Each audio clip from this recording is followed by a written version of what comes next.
Hello everyone, welcome to another live stream. I hope everyone is doing well.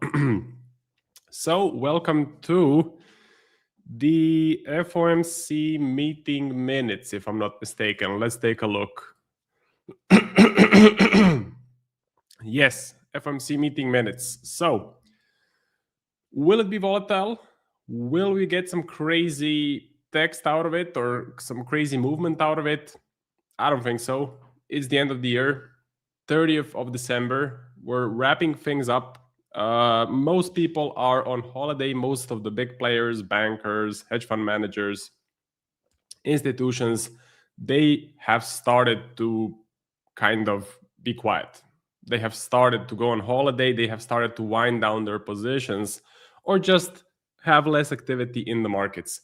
I actually took 2 trades today. Both trades were on the metals market. So let me show you what I took. I took a gold buy. So I took a gold buy position and I took a silver sell position. Okay. So that may seem a bit strange. Why are you buying gold? Why are you selling silver? That doesn't really make sense unless it's a hedge. Well, you could say it's a bit of a hedge, but the trade idea behind it is not a hedge. So let's first go through the gold idea. Let's put gold on the top. Let me open up my Edge Finder. So Edge Finder. Let's quickly type gold into the Edge Finder. Let's see. So very bullish reading for gold. What about silver? Silver bullish reading as well. So gold is, in my opinion, a no-brainer to get in on a buy setup. I think it's pretty apparent that this is a good trade idea. You have the overall uptrend, looks pretty healthy. Sorry, I'm a bit sick. So the uptrend looks pretty healthy. It doesn't look parabolic. It doesn't look crazy. We have touched the 20 MA. We have rejected off of the 20 MA, and we are now just around my break-even price. So you can see I slapped on a risk to reward tool on there. So my entry is pretty much at 4,384. Stop loss is at 4,282. I expect inflation in 2026. Inflation is already elevated in the United States. If we check on the Edge Finder, Edge Finder, inflation, CPI, USD, inflation is definitely elevated. So inflation is at around 3% and it's definitely elevated. Okay. So with elevated inflation, you're also going to get rate cuts. If you go to the Fed Watch tool, so rate cuts are coming. By the end of 2026, we have 2 rate cuts of 25 basis points priced into the market right now. So they're going to cut rates. They're going to cut rates with rising inflation. That is not a good story. That makes gold appreciate. You also have Trump's big beautiful bill. That's going to increase spending. It's going to increase printing. Guess what? Inflation goes higher on that news. So basically, all of the fundamentals are pointing higher. I think this is a pretty good entry. You have sort of a break and retest of the previous all-time high.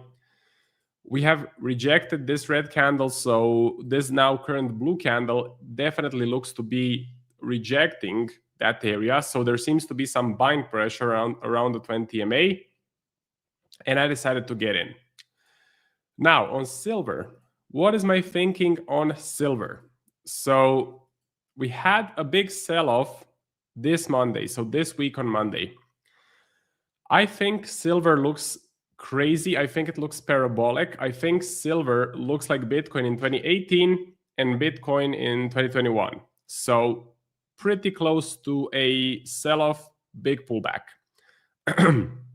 This is the position that I took. So I sold at 75.5. Stop loss is at 86.1. And the take profit is at 60.1. The bet is just for a pullback. for a brief correction. I know I'm going against the fundamentals. I'm going against the edge finder. I'm going against the overall uptrend, but this is a pretty low risk idea, and this is a bet that we're gonna get a bigger correction, a bigger pullback, because silver does look pretty crazy. Okay, it just looks pretty crazy. This rejection candle looks pretty significant, the one that happened yesterday. We actually gapped higher. If we go to the 1 hour chart, we had a what is known as Sunday gap. Okay, this phenomenon is called a Sunday gap. Usually when the price gaps up higher on a Sunday after an uptrend, usually a downtrend follows it. Okay, it is just the occurrence that you can find in historical data. It is just part of probabilities. So usually if there is a Sunday gap, you get a bit of a downtrend after it. Now also, if you look at the years when silver made a huge amount of percentage in 1 year, usually the next year in January, the returns are break even or negative. Okay, so break even or negative returns. And if silver makes more than 100% in a specific year, so 100% plus, usually the next year is break even or negative. The whole year is break even or negative. So unless we go above 85 or 86, I think it's bearish. I'm willing to place a bet on it. I'm getting some positive swaps on the trade idea actually. It's not a lot, but it's still on my IC markets. I'm getting positive swaps. Again, low risk idea. If it touches 86.1, I'll be out of the position. So worth a stab, right? Worth taking the risk, in my opinion. So that's about it. Is it a big hedge against my gold long? No, it's not. It's kind of not really connected with each other, because I think gold has its own path. I think gold has the power to continue climbing higher, while silver just needs to cool off a bit, needs to pull back, needs to cool off a bit. So yeah, probably if silver drops, gold will follow. That will most likely happen. So I'm prepared for that, but both of these trade ideas are positive reward to risk. So if one of them loses and the other wins, it's gonna be fine. Okay, it's gonna be fine. But what I can tell you is the gold idea has more risk than the silver idea. So silver idea is just very minimal risk, just to have it in there. Gold is my main focus, I would say.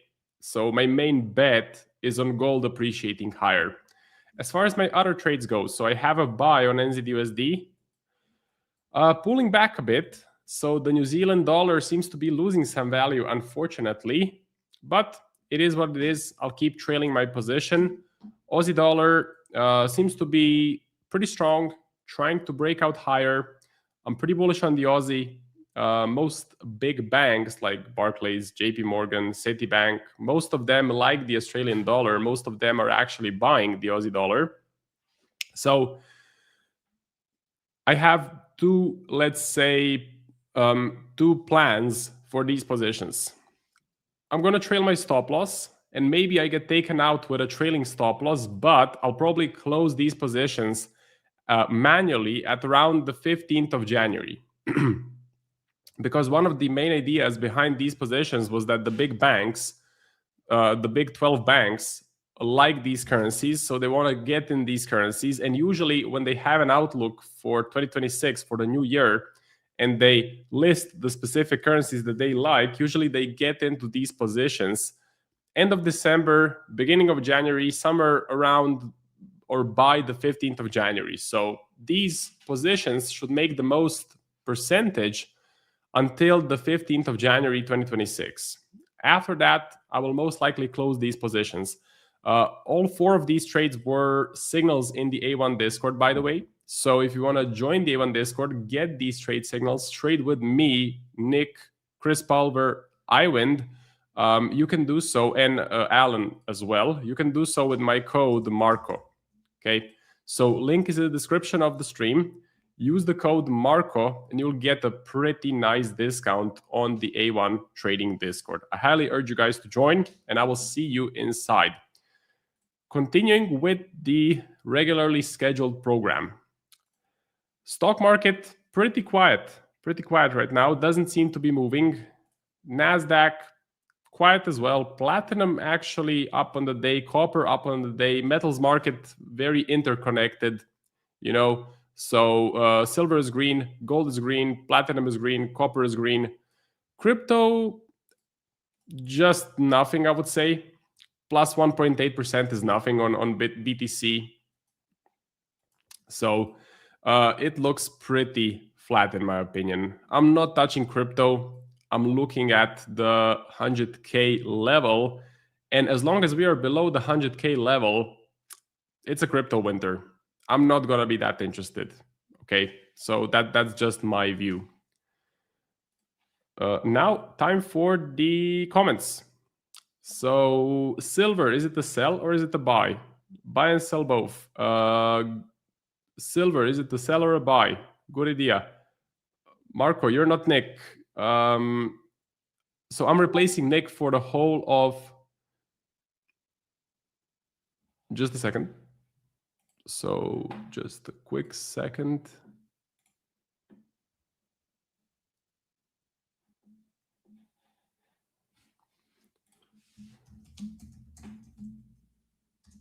Okay.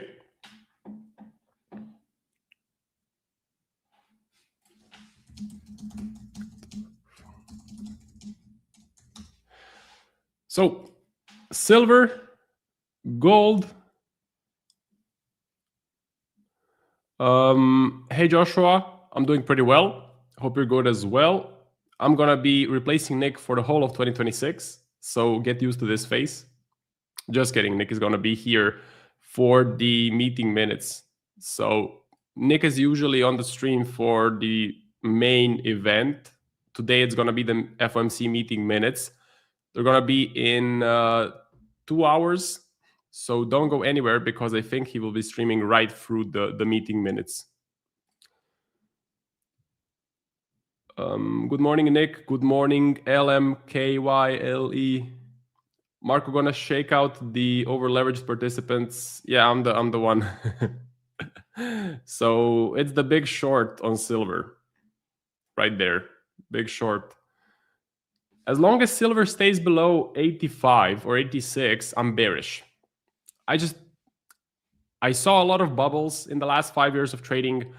I've participated in some of them. I lost money in most of them, if I'm being honest, because I bought. So on Bitcoin, I lost money 1 or 2 times during the huge pumps higher. And this is exactly what a bubble looks like. And just the seasonality pattern is bearish for silver in January, or the seasonality occurrence. You know something else? So what's interesting with silver, zoom out a bit. So look at silver from January 2025. It's up 161%. What do we know about the big mega funds, pension funds that hold most of the assets that we're looking at? They are index-based. So they are index-based, okay? That means at the beginning of the year, they only need to hold a specific amount of silver. So let's say they're holding 5% of silver in their index. So if you invest in them, you're going to own 5% of it. Your money is going to be in silver. So let's say that this was the number at the beginning of 2025. That was the number. They had only 5% of their whole capital in silver. Well, what happened to that 5%? Silver went up 164%. That means the 5% of silver currently is no longer 5%. It is a much, much bigger chunk of their capital. It can go up to, let's say, I don't know, 9%. So now they're sitting at 9% at the end of the year. But they need to start 2026 with 5% again, because that's how they do the splits. They're an index. So they only hold a specific amount of silver. So they need to go back down to 5%. How can they go back down to 5%? Well, they need to sell silver. Okay, so they need to sell silver. That's why if silver has a rock star year, usually the January of next year is break even or negative. That's the research. That's the blow off top right here. That's also the Sunday gap phenomenon. Let's remove this. Let me show you one more time. Sunday gap. When something gaps up on a Sunday after a big uptrend, usually it's not the most bullish sign. If you collect all of the scenarios from the past, it isn't the most bullish sign. The only bullish occurrence lately that we had with the Sunday gap was the Takaishi gap, when Takaishi won the election and the USD JPY went flying. So I can show you that. USD JPY. Let's take a look. This was the Sunday gap that actually worked, but most other gaps don't work. This one worked, price went higher. Usually what happens is gaps up, gap fill, and then we go lower. Okay, so I hope I made sense with the indexes and the weightings. Just know that the big funds had a specific amount of silver in their portfolio at the beginning of 2025. That amount grew rapidly by the end of the year. They need to sell a bunch of silver at the beginning of the next year to go back to the weighting that they have in the contract. So let's say they can only hold maximum 5% of silver in the whole portfolio. That's a bearish case for silver in January. That is why I think as long as we stay below 85 or 86, we should be good. Okay. I'm in a buy for both silver and gold. Okay. Well, if it fits the plan, then just go ahead and hold the positions. Just go ahead and execute. What time is FOMC? In 1 hour and 43 minutes. Short-term gold analysis. Ball out. What is happening? Nick, yes, that is me. But I've changed my name to Marco. Do you think that silver will go up? No, I have a sell position on. Trend is your friend until the end, until the bend at the end, Marco. I know. So how many lots are we shorting? Half risk or the full 4,000 lots? I didn't want to go the full 4,000, so I went 3.5K. Okay, just 3.5. Small position, nothing major. You're just hedging gold with silver. You could say that. That is kind of true. But the bet is that gold goes flying much higher because I do have a fixed take profit on silver. So my take profit is fixed. While for gold, I do expect if it wants to continue going higher that I just trail my stop loss and I capture 3-to-1, 4-to-1, maybe even higher. The silver position is a small one, just a 1.4 to 1% or risk to reward to risk. So small hedge kind of turns out to be a small hedge at the end. So yeah.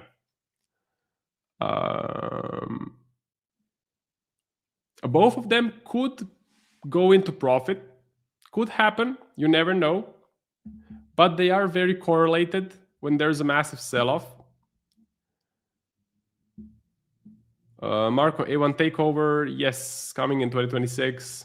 I think there's still some more silver upside. FOMC gonna cut down interest rates, right? No, it's not. That's not happening today. You're just getting the meeting minutes. You're just getting the transcript from their last meeting.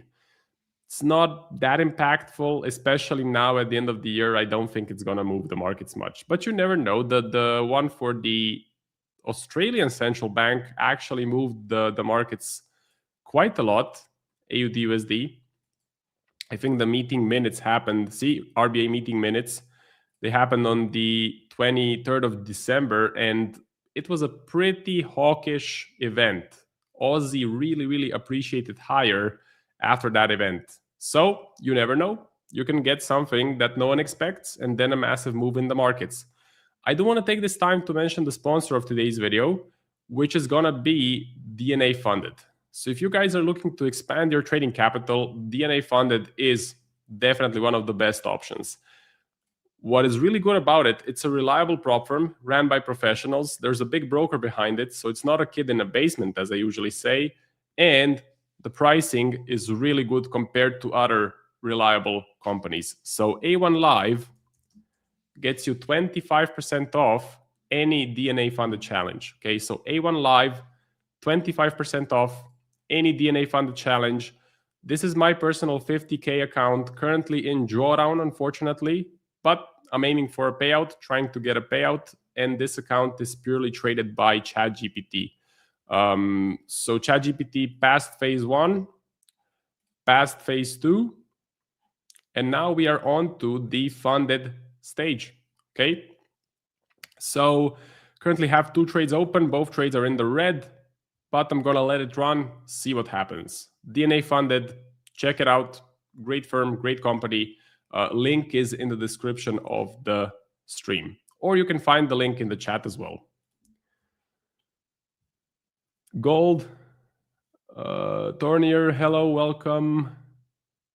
Marco, any active positions on gold? Yes, I have a gold long right here. You can also find it, I believe, Melissa, you are in the A1 Discord. So if you are, you can just go to my signals. So under commodity trades, there is a signal from me on gold and on silver. What's your take on Aussie CAD? We can do Aussie CAD. We are all actively trading, and it's the holidays. I don't know if it's good or sad or bad, but I don't know. I'm only on holiday when my buy and sell buttons are gray. Marco Pound Aussie.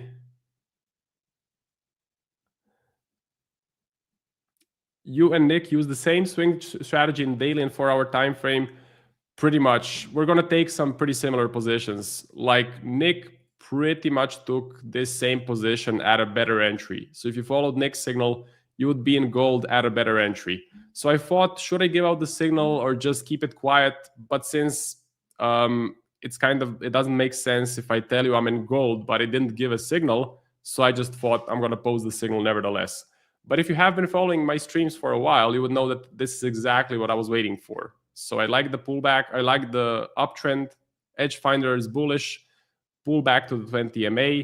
Rejection on the daily candle. That's my sign to try and take a stab at being long gold. How do we trade with ChatGPT? You can look at my YouTube channel for more information. So my YouTube channel is Marcos Trading Journey. There's a whole playlist on the topic. So yeah, there's a whole playlist where I trade this funded account using purely ChatGPT. The script is in there as well. So if you want, take a look. XAG to 500. Let's go. Marco, any opinions on Euro GBP? I'm keen on GBP weakness, and I've been waiting for it to reach a bit of a discount. Why are indices falling? Michael Burry knows. Burry knows. Euro GBP, yes, sure. Let's take a look. Euro GBP. Now, I'm not a big Euro bullish player or Euro bullish kind of trader right now, but I am bearish on the pound. I do think the UK is not doing so well. If we go to the heat map for the UK, let's take a look. So for the heat map, doesn't look that healthy. So only 33% of the data is coming out better than expected. Not a good sign. And then on my 2026 bank outlook report that I showed you a couple of streams ago, I don't want to bring it up right now, but most of the big 12 banks, they're short on the pound. So pound is the currency that they kind of hate the most. They want to sell it the most. They're mostly bullish on the Aussie. So Aussie is the top bullish currency, and the top bearish currency is the GBP. So that's what the big banks think, which I like as well. You want to follow the big banks, you want to follow the institutions, while you want to do the exact opposite of the retail. Okay. Now, as far as GBP, Euro GBP goes, I don't know. I would rather do Pound Aussie, let's say. Pound Aussie to sell seems a bit of a better play. This is a trade that I had. So I tried to take a stab at it. Unfortunately, it didn't work. Got taken out with this wick. But I think the Aussie is a pretty strong currency going into 26. Pound is a pretty weak currency. So this, in my opinion, is a better play if you want to do something with the pound. Euro is a bit stale. Euro just doesn't have a lot of movement right now. Looks a bit stale. So, Marco, just wondering, as a beginner, why did you buy gold before the FOMC? So I bought gold before the FOMC because I think the FOMC event, it's just the meeting minutes. So it's not the main event where they discuss the interest rate. It is just a transcript of what happened in the meeting, in the last meeting that they had. Usually it's not market moving. Okay, so this is not the main event. This is not the Fed interest rate decision.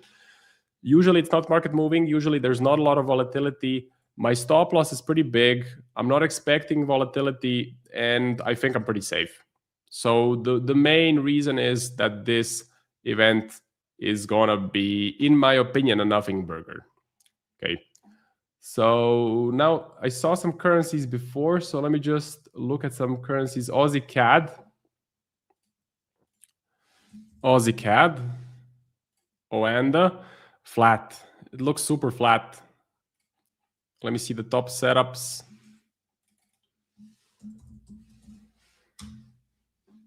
So neutral. Top setups neutral. Matches with the technicals. Technical analysis is flat. So I don't have anything to say here. I don't think there's a big trading edge behind Aussie CAD. I think it just looks super flat. You also had one currency before that. Eisen is long, Aussie USD. I'm long as well. I think this is a pretty good play. It's working out so far, so looks pretty healthy. I like it. Pound Aussie. Okay, Pound Aussie. So we kind of covered Pound Aussie. I do love Pound Aussie to sell. Or I don't love it, but I think it's a good option if you want to do something with the pound. I'm not on it right now, so I'm not looking to get in right now. Let's see, Pound Aussie.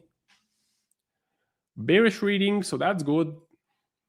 I'm just not looking to get more exposure in the markets, on the currency markets right now. Aussie CAD, USD Swiss, USD CHF. Let's see, USD CHF. Haven't done a lot of work on the Swiss. Looks a bit flat on the daily chart now. Trying to break out lower, maybe. Let's see, USD CHF. Neutral reading, so that's a negative because I usually, when I'm executing positions, most of the time I want to have the edge finder go in my favor. So I want to have the edge finder on my side. This looks to be a bit flat, so I wouldn't touch it. If we break out lower, then maybe. If we break out lower or break down lower, then that could be interesting. To wrap things up, I want to touch on USD JPY before I give the stream to Alan. USD JPY, watch out for the intervention level, okay? It seems to have calmed down a bit, but the volatility is low. It's end of the year. In January, watch out for this level, 158 to 162. They started to talk about an intervention. They started to mention an intervention. I can quickly show you in the financial juice. Japanese Finance Minister Katayama, we have free hand to take bold action on the yen. Not what you want to hear if you're long on USD JPY. So if price goes into this area, it's red alert, intervention most likely coming, and I would stay out of some crazy yen shorts at the moment. that's about it from me. Thank you very much for watching. I wish you a great new year because I'm going to see you in the next year. All the luck, all the best. If you want to trade with us, definitely consider joining the A1 Discord in the description below. Link is in the description below. So thank you very much for watching my streams in 2025. I hope you enjoy them. And yeah, hopefully we have a lot more streams in the next year. See you. Goodbye. If you're someone in the United States looking for a Forex broker, it's been hard to find recently. There's been a lot of changes in the industry, so I wanted to take a moment to tell you guys about Oanda. Oanda is a US regulated brokerage that allows US traders to trade currency pairs like the euro dollar, the pound dollar, the dollar yen, Kiwi yen, all sorts of different currency pairs. So if you're interested in checking out Oanda, we're going to be dropping a link in the chat right now as we speak. They, again, are a huge brokerage in the United States that allows you to trade without the worry of whether or not your account is going to get shut down tomorrow from an offshore, unregulated, sketchy brokerage. They have been around for a long time, and I've used them myself for a number of years. So if you're looking to trade FX and you're in the US, this is the brokerage to check out in my personal opinion. So take a look at it. We'll drop the link in the chat, like I mentioned, should also be in the description of this live stream. Do your due diligence and see if it's right for you. Now back to the show. Hey, everybody. What's going on? It's good to be here. It's a quiet day today. There's really not much going on here for markets. We do have FOMC minutes coming in, but shouldn't be anything too crazy unless you see something in there that's surprising. Then obviously markets will react to that. But, as far as markets going for today, at least, you have equities staying pretty flat. So you have the S&P just kind of trading here by those highs. NASDAQ, same thing as well. Hasn't created new highs, actually been making consistently lower lows. So if we, or higher lows. So if kind of see this continue to kind of trickle off here, I'm interested in that. But yeah, markets are pretty quiet. Dollar index, ugly chart, to be honest with you guys. So we're in between this range here, and we're just kind of chopping around here in no man's land. If you put a Fibonacci retracement level, this is kind of what I'm looking at for like some near-term direction, because there's really not much going on here. You do put this fib from low to high, you can see that we've kind of just tagged that 61.8% retracement level right here. If you kind of flush that below, then yeah, most likely we're going to trickle down back into this 96,400. I know some of our audience members would really love that DXY to 95 narrative. But yeah, dollar's pretty much just kind of flat there. That's that last line of defense, technically speaking. Technicals are not solid set in stone, but that'll be kind of the last thing to kind of be mindful of. But yeah, currencies are pretty quiet today. Relative strength, we did have the pound as the biggest loser, followed by the Swiss franc and a little bit of the yen there. But yeah, dollar was on top here for a little bit. Now it's kind of just flatline, but pretty quiet to say the least. Hey, Cycling Club 55, how you doing? I'm pretty good, man. It's holidays, chill, slow season, I would say. I was out for some time last week visiting my hometown, but things are good. Trying to find what's going on here and see what we can capitalize on. Sunny California. I wish I was in sunny California. It's freaking cold here, man. Take on CAD. CAD's actually been getting some lift, Thado. Good thing that you bring that up here. So dollar CAD, you're seeing some dollar relative strength here for the day.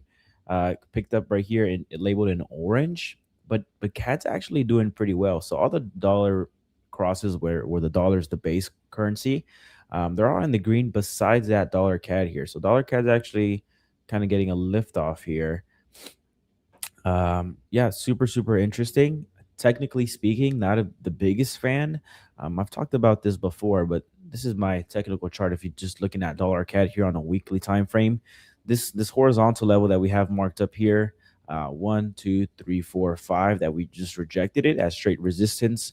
Then you got that, beginning of 2025, these tariff threats, China, Canada, Mexico, 25% tariffs, and that really gave lift off to the dollar and depreciated the Canadian dollar there. But we've since kind of just dropped back around, and we're actually, we've kind of just really disqualified this level here. It didn't really hold as we thought, and so now we're just chopping between here. So if I'm just looking at this with a fresh pair of eyes, technically speaking, here on a weekly time frame, then something like this could be okay.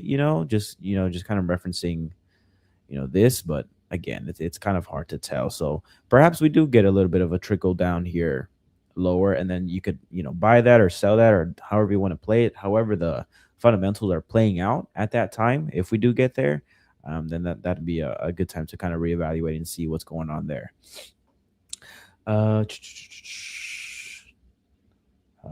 I am not Nick Chelsea, but Happy New Year. It's coming up here on the horizon. I've been patiently waiting for pound weakness to reflect on the chart and thinking of going long euro pound, which is a bit of a discount now. Let's look at euro pound. I'm kind of on the same page with you when it comes to the British pound, though, that weakness there. Let's see here. We're on a weekly time frame here, so if I can just, well, we'll stay on here just for now.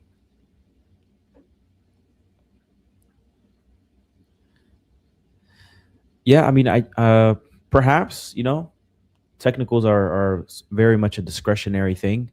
But if we look at the edge finder for reference and see if that aligns with what we're thinking here, then perhaps that could be a good play. So I'm going to go macro only. That's my favorite chart.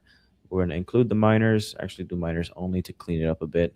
Euro pound. Euro pound's actually getting a flat reading. So not the biggest fan of that. If you just look here on my screen, Euro pound in black, that's ugly color. Euro pound right here getting a 0 score on the macro, so wouldn't really touch that, to be honest with you. I think there's other ways that you can play that pound weakness. Honestly, just going with the major currencies here, the pound, US dollar. One thing I called out here in the Telegram, well, not so much of a call out, but I just kind of broke it down somewhat here. But if you go down to the 1 hour time frame, for example, just on a technical microstructure, which is not something that I trade off of, but it's really good to kind of get a glimpse as to like intraday things and what can happen. Pound dollar has been trading in this range for some time now, and what I mean for some time, but on a short time frame basis, about 7 days, right? So about a week, trading within this range here. And if we get a break above, then obviously that momentum stays intact. You can go further here. Or if you break this level, this is a very micro level, but if you break this level and continue lower, then it'll actually align with something on a higher time frame, which is what I usually trade off of, the higher time frame. And this is just a basic trend line, right? Nothing crazy. Again, trend lines are very subjective to the individual. But if you do get a break below and consistently stay below, then you'll be kind of, going below this upward trend line. And perhaps then you can start waiting for a pullback opportunity. Now, if you're a straight up pound bear, then perhaps you just short the thing. Or if you're a longer term dollar bear, then you can actually look for a pullback opportunity in the pound. So if you just take a Fibonacci retracement, we'll go back to the daily time frame here just to make things simple. And if you just take this thing from low to high, for example, then you can be patiently waiting for something like the 38.2%, which is right here, the 50 or the 61.8. So that's kind of what could happen if you get that short time frame thing leading into a higher time frame break of structure or whatever you want to call it. Then yeah, that could be something that you can patiently wait for.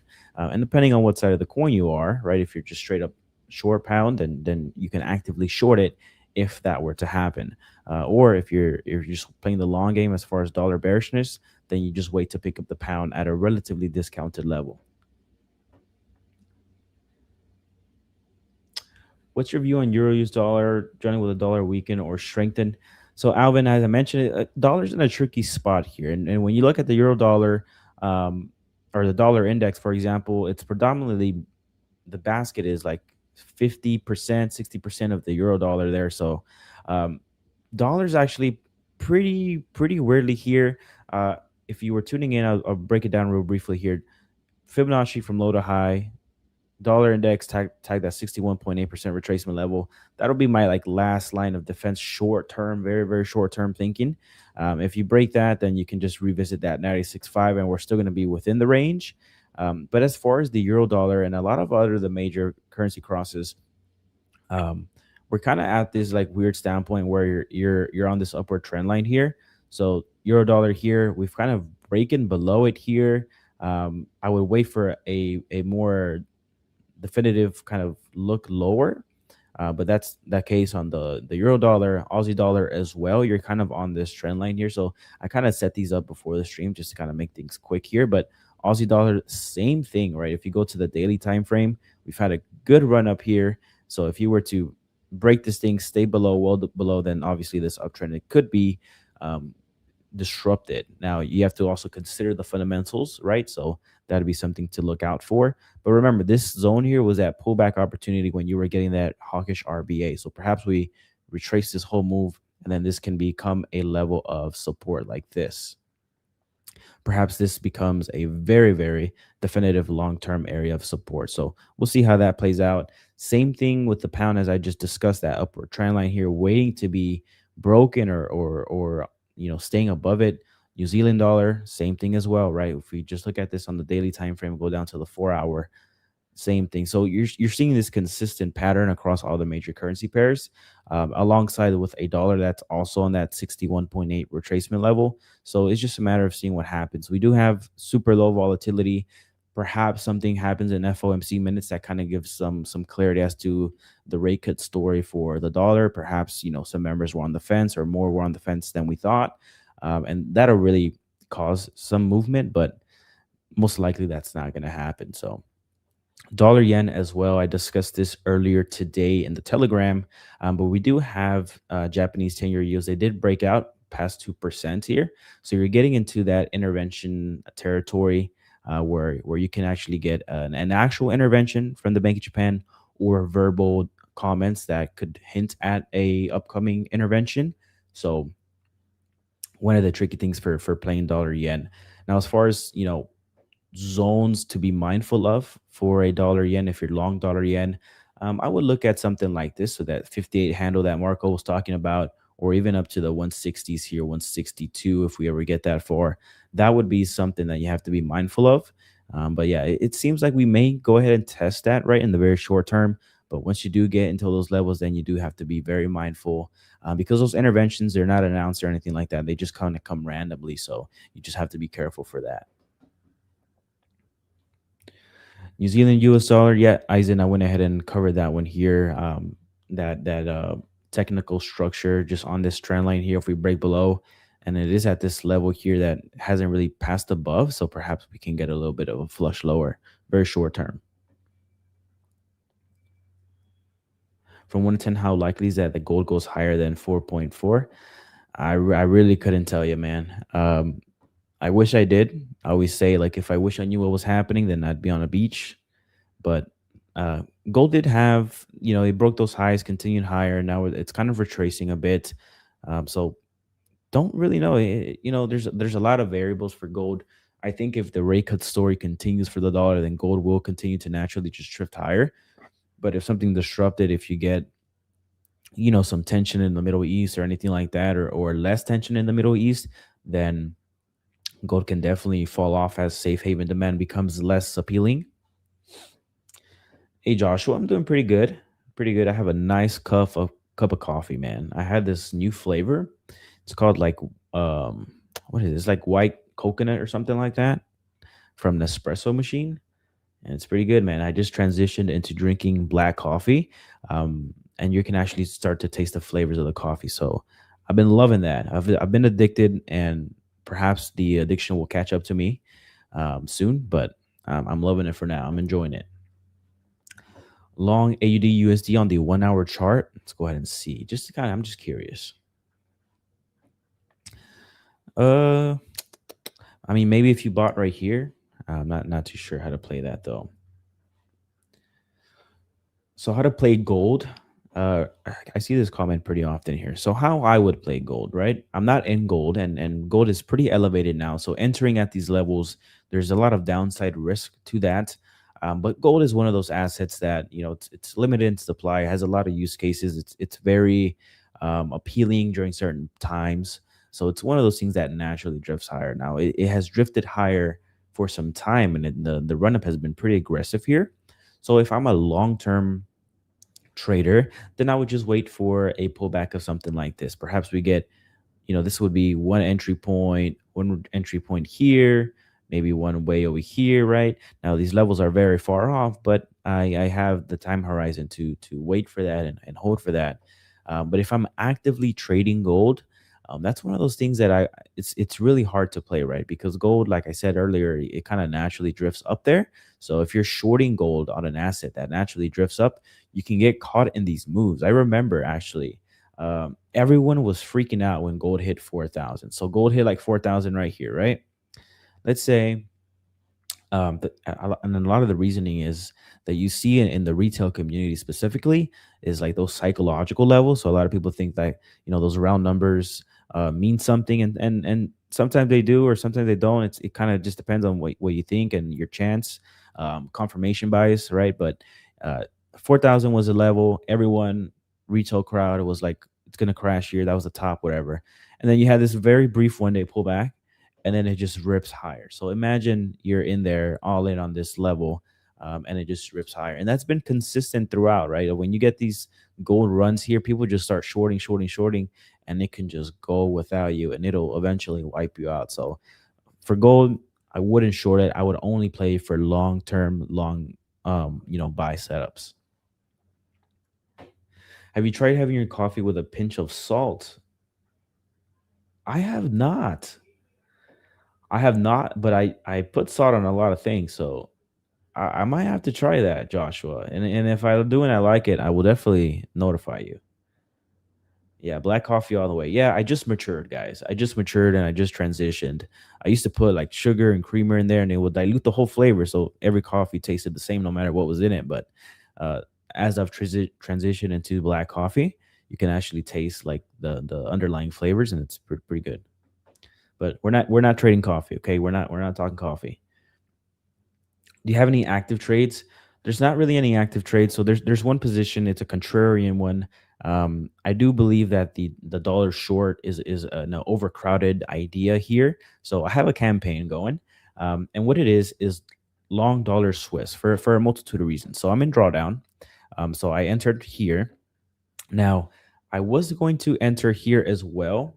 And I was talking to Marco with this on a private call yesterday, but I was going to enter right here, but I don't like how we were just chopping around there. And my hard stop for this trade is if we just definitively break below this level here. So if we just break below here and continue downward, then most likely than not, there's going to be some momentum behind that. And if you just look historically here on the past, the dollar Swiss, when it does break a level like that, it's pretty violent and it has a lot of follow through. So if you just look at right here, it broke all the way down. Now you can wait for it to retrace back like it did, but one, you don't know if that's going to happen. Two, you don't know how long that's going to last. So that there's a real risk behind trading like that. But my hard stop is right here below that 7,800 level, and I was gonna buy this right here as we get to the bottom end of this channel. However, I'm not a fan of how we're just trading around here for some time. Usually, if you just look right here, you can see that we dropped into this and you had this crazy wick. Same thing here, crazy wick, crazy reaction. We didn't get that on the dollar Swiss, so that's why I'm kind of hesitating. I'm just going to accept the fact that I'm in here, I'm in some drawdown, and I'm going to wait for it to kind of shift the structure a bit. And if it does, kind of make a somewhat of a path like this, where you at, buddy? And if it starts to do something like this and consistently make, higher highs, higher lows, then I can add to the position. That's perfectly fine. But until then, I'm just going to sit tight with what I have already on the market and just wait. You want to be on the right side of the V. You want to catch a falling life. So, and the thesis behind this trade idea is that the carry trade behind this, the positive carry that I'm accumulating, is actually worth it, right? So even if I close the trade at break even, I've been collecting income during this very quiet period in time. So this December time and a year in currency land, it's been very quiet, not much, lucrative opportunity. So that's why I've been playing the dollar Swiss as far as just collecting some daily income. And it's not a lot, but it definitely helps. It helps with reducing your operating costs. So if you incur any commission swaps, anything like that, or losses in general, if you collect some carry there, then you can offset some of that, and it's helpful. So that's kind of what I'm doing, and it's a way for me to continue being in that market active by not actively like putting on these these positions. But that's my idea here for the dollar Swiss. Again, so I'm going to be targeting this level here, this 8100, and if I break below this 78500 or the 7800, then I'll just cut it off and I'll take the loss and I'll move on. But yeah, it's my contrarian way of playing the market at the moment, and if it works out, then there's pretty good risk to reward, right? Because even if we just get up to this upper channel, that's pretty good, right? And then if you break below and then actually get out of this range and you continue higher, then that's a really great risk reward. So that's kind of my thought process behind it. Again, looking past that can happen weeks, months ahead, but that's my dollar Swiss idea. Look at coffee futures, please. OTT, I'll look it for you, man. Good need an analysis on palm crude oil futures. How about the FOMC meeting? I was 8 years old when I found out there's such a thing as weather futures. Yeah, man, they're well, I guess now with prediction markets, you can pretty much speculate on anything now, literally anything. Let's go ahead and look at coffee. I don't trade coffee, guys. I don't watch the coffee market, but just for the heck of it, quiet markets, I'll go ahead and do it. I think it's going to be CF for the futures. No, that's cotton. Coffee. We just look at a CFD. Why is it not coffee CFD coffee futures? There you are. Whoa. Okay, CFD it is.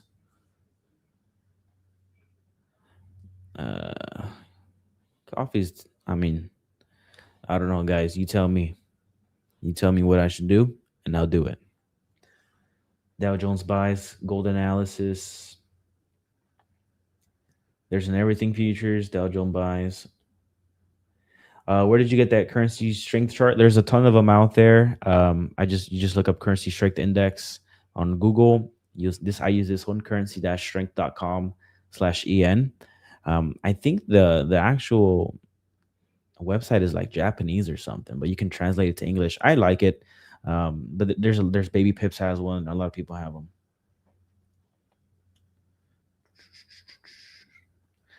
So FOMC meeting minutes comes out very shortly here. So in about 8 minutes, I would say. Right? Is that 8 minutes? Just 1 o'clock. Oh no, it actually comes out a little bit later. But yeah, FOMC meeting minutes, not much supposed to happen. But if you do get a little bit of a shock, a little bit of surprise, then markets can price that in, and you might see some volatility. But yeah, I don't expect much. Copper.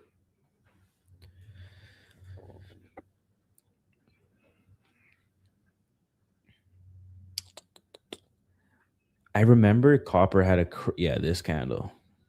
Yeah. Well, we've since retraced the whole move, which is interesting. Yeah, I remember this candle too. I remember watching a live stream and they were like, look at copper. And I was like, holy moly. But yeah, we've since retraced the move. I guess we're range bound, aren't we? But yeah, metals across the board have really had a great year. Gold off the top of my head was 70% year to date, if I'm not wrong, and silver was 180%. And actually, I'm curious to know how the overall community is, because I remember watching these streams, the A1 streams earlier in the year, and I remember a lot of people were voicing the idea of a silver catch-up trade. And if that was still the case, and if we're still in that, then there you go. That's it right there. That's the thesis playing out for you. Hot steamrolling rod futures. Brother, please, gold analysis. Sure. I'll do gold one more time here. It's extended. I wouldn't buy, I wouldn't sell. That's it.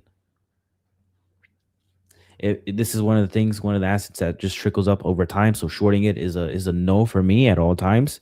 So that leaves me with only long buys. And if you're looking at long positions, then you're pretty up there. So I would wait for something to happen, and something will happen eventually. You just don't know if it's going to happen at 4,400 or at 5,400, right? But it needs to be, I would say, following some kind of a correction, a healthy correction, not these very minuscule, little red candles, but something healthy to kind of solidify a good reason for going long. But yeah, that's my thing. I'd stay away from gold.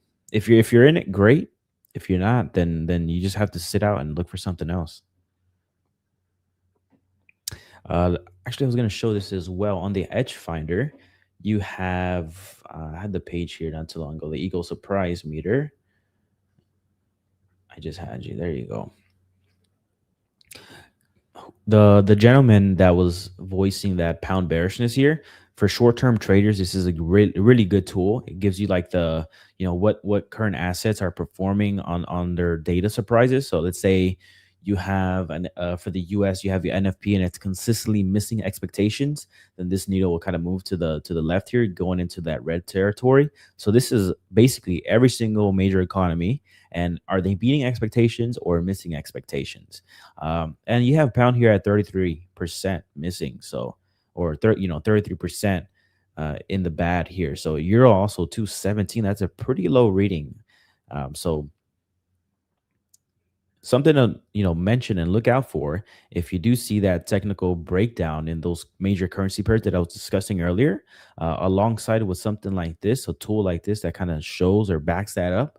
That could be a good short-term opportunity.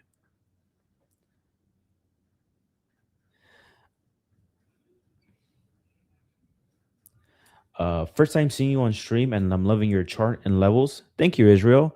Um, just, I guess, going over my charts, I keep it extremely simple. I would say the best charts for Forex would be the daily and the weekly, and then waiting for those type of reactions. In Forex are not really much of a trending asset. They're more of a mean reversion asset, and they just drift in a certain direction over time. And so that's the case here with we'll go with the euro dollar actually, but the dollar index as well. But euro dollar, one of the most popular ones here. But like if you just look at it, like look at this period of time here, you're just straight up in a range. And I believe my time's ending here shortly, so I'll make this quick here. But we're gonna switch this to zone. There's a lot of times in Forex where you're just like this, and when you actually break out, then you do have some continuation. But ultimately, that seems to be the case. And I make my zones very elementary, nothing complicated, super simple. The technicals is probably 10% of what I do, and the rest is matching the fundamentals, the current fundamentals, with the technical levels that I have in place. So, for example, we'll go to the pound, go to the 4-hour, just so you can see better here. You had this little level or this channel here where the pound was just ranging, consolidating, and then you have this upward trend line. That's it, right? That's the structure. That's all I need to know. Now I need to know what's currently happening surrounding the pound in the US and see what the fundamentals can do that will translate into something technically happen. So, for example, we discussed that eco surprise meter, that short-term tool for trading currencies.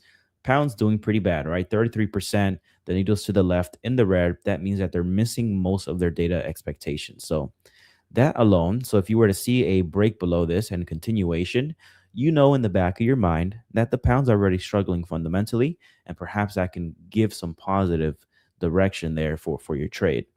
Then when you're trading currencies, you obviously have to think of the other side of the coin because you're trading in pairs, currency pairs.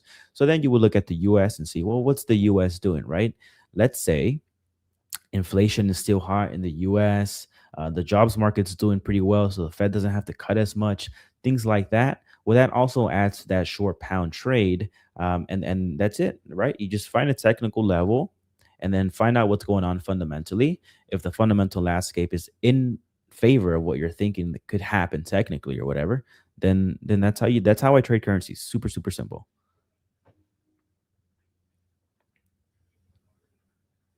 I want silver to push higher because I've never seen vertical price action. Yeah, if you're just charts, Joshua, if you're just spectating from the sidelines watching charts, it's pretty dang fun. And it's pretty dang fun looking at like what the general public is saying about it. It's really interesting to see. Euro heat map, I'll do that here at the end. What time frames do you mark the zones at, or do you do so more at one time frame? No, I do it at the daily and the weekly, most likely, most of the time here. But for this example, for this purpose, I was doing the Telegram post, and I wanted to kind of illustrate the channels that we were in. So that's why you see this here on the 4-hour, 1-hour time frame. But the zones that I trade off of, that I make executions, are the daily and the weekly. Yeah, there's a let's see, I'll show you some. There's a couple. I don't know if the other one's like fully ready yet or fully released, but one of my favorite ones that they created was the real yield heat map. There's actually a history now too, which is interesting.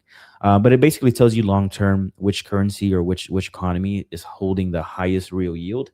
Actually, the U.S. actually bumped up a bit there, but you can see, and naturally, what tends to happen is money, long-term money. When you think of economies of affluent investors, whatever, they're constantly looking at places to park their money. And also too, this coincides with U.S. equities. U.S. equities have always been, for the most part, the king, especially when you think of tech and stuff like that.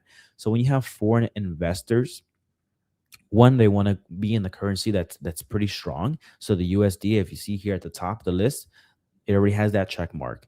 And also, you got to think about other people that are trying to make gains outside of the US. When they invest in the US, they have to move that money in here as well. And so that actually helps as well. When you have a strong equity market like the NASDAQ and stuff like that of that tech sector, longer term, you can expect that the US dollar will continue to be on this real yield heat map at the top.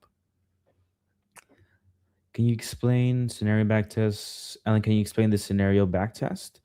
Where is it at here? I might go a little over time. Come on. I'm gonna find it. I'll go over it real quick. Scenario backtest. Technical seasonality. No. Scenario backtest. Perfect. We'll do gold, because that's what just happened here. This is basically what it means. It's actually pretty cool. So if gold drops 3% or more in one day, there's 68 occurrences, data sets, and then it tells you the average return following that. So, the next day it'll appreciate out of that 68 data sets, 0.5%, and then the 1 week, and then the 1 month, whatever. And it gives you lots of scenarios too. So if it drops by 5%, then this is what happens. If it drops, or if it rises by 3 or 4%, this is what happens after. This is super interesting too. So when you have these very erratic days, very heavy price action, lots of volatility, then you can go ahead and reference this and see what are the probable outcomes following this move. And then you're making decisions backed by data. And at the end of the day, that gives you a trading edge, and that can help you with your profitability and success, and you can trade confidently. But this is my end of the segment here, guys. I will say, please go ahead and join the Telegram channel. I post relevant market news, the most important ones for that day. And at the end of every single day, when the market closes, I do a little quiz to quiz you and keep you guys sharp. But nonetheless, I wish you guys all a blessed rest of your day, blessed rest of your week, a happy New Year's. And like always, trade safely, guys. Bye-bye. Hey, stream viewers, if you're outside of the United States, I have a cool offer I want to tell you guys about thanks to our partnered broker, 8cap. 8cap is currently offering the ability for new depositors to get access to our premium tool, the Edge Finder, completely for free. Now, how this works is basically you create an account and deposit a certain amount of money into that account, and they will essentially buy the Edge Finder on your behalf. So it's a win-win-win. They get a new client for a reputable brokerage, you get access to the Edge Finder and a great brokerage to trade with, and you'll be supporting the show by signing up with 8cap. Now, here are the steps if you want to find out more about this specific offer, but make sure to follow them specifically as we list them out on the screen here. Step 1, navigate to a1trading.com/8cap. That's a1trading.com/8cap. Step 2 is to follow the instructions and to make sure you use the specific link on that screen to sign up for your new 8cap account. Step 3, complete the required deposit amounts and contact their team as instructed on the page. So if you're interested in finding out more about this offer, head over to a1trading.com/8cap, and we'll also be dropping the link to this down below in the live stream chat as we speak. Like I said, make sure to follow those instructions specifically if you'd like to get access to a free copy of the Edge Finder if you meet the deposit requirements as listed on the website. Full information, like I said, can be found a1trading.com/8cap. Now back to the stream. Hey everybody, thanks for tuning in to today's A1 trading session. We love engaging with our audience, talking shop, taking requests, and sharing our favorite setups. It's about that time where we're going to review a bunch of indexes, stocks, currencies, gold, silver, Bitcoin, and pretty much anything else and share our insights. If you're wondering what trades I'm in, If you're wondering what trades I'm taking and you'd like to see exactly how I'm trading everything, you can actually follow my trading signals. If that sounds like something you're interested in, we'll share a link in the chat and you can sign up. You can sign up directly with the link or speak to a support rep if you have any questions. If you're asking, what do I trade? Pretty much everything. Indexes, ETFs, stocks, options, futures, Forex, and crypto. Thoughtful analysis, active trading. Check it out. And now, back to the show. What's up, everybody? I am not Chris. I'm not sure where Chris is. I was really hoping that he would be here by now, but he's not. So I'm stalling for time just a little bit, and hopefully he joins in the next minute or so. I'll go full screen here. What's going on, everybody? Here. Is this distracting enough? Let's see, I'll take this off. We'll go. There he is. All right, Chris is here, everybody. We're going to let him join and take over right now. Hey, everybody. Thanks, James. Sorry, just wrapped up a live session and some videos. Just running a little behind. Happy Tuesday. It is almost New Year's Eve. Markets are pretty chill today. I spent the mornings kind of discussing some strategies with everybody. I've traded. I posted a couple trades yesterday for pulver alerts. I'm going to start doing a little bit more activity on weekly swing trades and currencies. I got some robots running, so looking forward to a really solid like tactical strategy year in 2026. I did post a video in the A1 Trading Community Discord that it's like a 45-minute video yesterday. I posted it. Let me show you the link to it, or I can share that right now. So here is our Discord, and under my section for A1 Trading Community members in the Chris's Journal section, I just posted this video. Premiered it yesterday on my YouTube channel, and it's about 45 minutes. Basically, it's just kind of acknowledging that the market is coming with all sorts of tail risk for 2026. One thing that makes me a little bit nervous is that I think there's 21 participants in this like big Bloomberg survey. And it's like, whether it's investment banks or a macro analyst or whatever it is, all of them unanimously are expecting bullishness for the market. That makes me a little bit concerned that, last time we were seeing unanimous bearishness, the market went up. Last time we saw unanimous bullishness, the market had a 20% correction. That was 2025. So point is, be ready to trade in 2026. I think head out of swivel is going to be an important thing. Never getting all in on anything. We had a lot of volatility just the other day. Yesterday was a big sell-off in silver, and then today it's back up. This is what I expected to see as far as if you looking for a short-term opportunity. Did anybody jump right in and take a stab at silver, right away? We bounced right off the 21-day moving average. Silver's up, 8% on the day. If you're looking for a short-term grab, that was your trade. 7-8%. I mean, you can turn that into a pretty good option trade. You can turn that into trading, silver futures. You can turn that into trading, if you've got CFDs, if you trade SLV, there's ways to accomplish it. This is nothing more than a short-term trade, in my opinion. If anything, this is probably a noisy zone. Look, I don't know if silver is going to go higher. If it is, great. I've got participation from here. We took a trade on CEF, PHYS, SLV in here on this first dip. So we have some SLV, we have some CEF, some PHYS all on this first correction. So we are getting the run here. So I don't feel like I need to just get super aggressive on that dip yesterday, although it was tempting to throw another, couple of bucks at it. It's just not worth it to guess and see how much volatility this is. Plus, this to me is a very noisy, very crowded trade right now. I certainly don't want to be left with a position that's going to be dealing with, maybe some incredible volatility here with a 10 to 15% swing. And then maybe it breaks and goes back down. Maybe it breaks and goes higher. This obviously keeps a lot of traders happy and keeps pumping the narrative that silver and gold are unstoppable. And then if we break back down, this probably shakes out and rattles out a lot of loose hands in gold and silver, because it is a, FOMO type trade that's really caught fire this last like 3-4 months. I mean, it's a pretty impressive run, 165% year to date. Here we are, one day away from wrapping up the year. And just with a pullback we saw back in October, which is about a 14 to 50% correction, it's up 83.9% just since the bottom in October. Give me a stock that's done that. And, I would probably question the integrity of that bull market, right? Or that run. So it just makes me a little bit cautious as far as how aggressive I want to get on silver. I still like in the portfolio. Here is some of the exposure that I talked about. So we did this in Pulver Alerts. Here is everything. So CEF, we bought some shares. That's up about $16,000. Let's see here. PHYS. PHYS is, I passed it right here, up about $9,500. SLV, I'm still holding a position, but it's up around $13,000, $13,500. So even with that last run, it's like 83% from that dip in October. We bought that dip.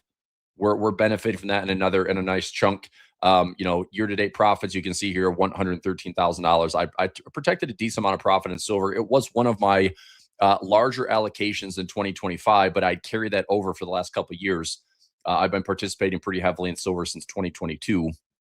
And once we started to look at the narrative and the technicals, I'm like, well, if we maintain a bull market, I think we hit all-time highs in silver. And once we hit above that, I was looking to take some profit. I'm glad that I got back in, participating, at least having some upside here. And it's good. I mean, honestly, that run on gold and silver probably helped me weather the storm on what Bitcoin's been doing. Since Bitcoin has been down, we will see. I mean, technically speaking here, if I go to my moving averages, this is the 50-day moving average on Bitcoin. So here's the 50-day moving average on Bitcoin. Here is the 200. In order for Bitcoin to get a little bit better looking, we have to get back above 100K. If we're greater than 100K, then I think this structurally looks a little bit better. I think there's going to be some price action games in here. Has anybody seen stories on Twitter that this like pump and dump type volatility we've been seeing, where the market's up and then instantly within like an hour or less, you're seeing like straight up, straight down. There's a lot of manipulation going on in some price action right now in Bitcoin. So just be careful. And as far as the bigger picture, I could see us going sideways and carving out some type of consolidation here. Whether this is accumulation to then break back up to the upside, we will find out. I do think there's going to be some games played with liquidity levels. So just be careful on setting stop losses right here, because if the market taps that low and then goes back up, just be careful on those reversals. I think this would be an area where the lows get tested, that liquidity gets tested, and ultimately the market ends up, finding a lower sooner than later. I don't know if this is just a big lesson for Michael Saylor. If this is, bigger markets at play and bigger institutions trying to force short positions on MicroStrategy to basically have them offload Bitcoin in order to cover some of the shortages. But they have enough cash to go for about 20 to 21 months in order to cover their debt obligations that they've done for this financial engineering. So I'm watching MicroStrategy. I do have some exposure. I'm not looking to hold any more shares. I do have some campaign trades. I have some shares that are, break even around like $200. So I'm just going to try to work the cost basis down and repair some of this. But it's not the end of the world. I mean, I'm not thrilled that this stock is down 65%, and my position is down, let's say, about 20%. So I mean, I've saved myself about a third of the headache and a third of the pain, but it's still not fun to see what was designed to be income and alpha in my portfolio for 2025 has turned into basically costing me a couple percent, right? So, to be determined. Let's find some trades for now. I mean, I think in 2026, I think this is a good time to do it as Nick comes down a little bit. We do have FOMC minutes, I believe, today, if I'm not mistaken. So let's go today at 2 p.m. FOMC minutes. What a headline. Revives threat to sue Jerome Powell for gross incompetence. Cool. Just noise. Does the market care? No. Can you actually sue? Probably not. What did I read this morning? Something, I want to say there was something like Trump just started an ETF for the New York Stock Exchange. I think. Like, I don't know how the president of the United States can have crypto in his family, a stock in his name, Trump RX, Trump accounts. Like, he's branding things that are enriching him, which is crazy to me. But here we are. It is just, I think at the end of this decade of, 2 administration terms of Trump, it's like, I don't know what to say other than it's a weird time. So whether we have like the pendulum swing from one way to the next, or midterms, maybe let us know where voters are at. This K-shaped economy is very real. People feel it. People are frustrated. People are stressed. It doesn't help that social media just feeds into this narrative, and you want to feel something out there. Just sit on your phone long enough and have social media feed you through the echo chamber of what your thoughts and feelings and fears are, and you will go down the rabbit hole of everything is the worst case scenario, and you'll probably get into the conspiracy camp. So look, you just got to, everything in the market. That's why you use Edge Finder. That's why you follow data. That's why you follow fundamentals. Everything else is noise. I mean, if you think about Donald Trump, here's what I would say for 2026. This is going to be a little public service announcement. So PSA on 2026 trading expectations. Okay, so caution.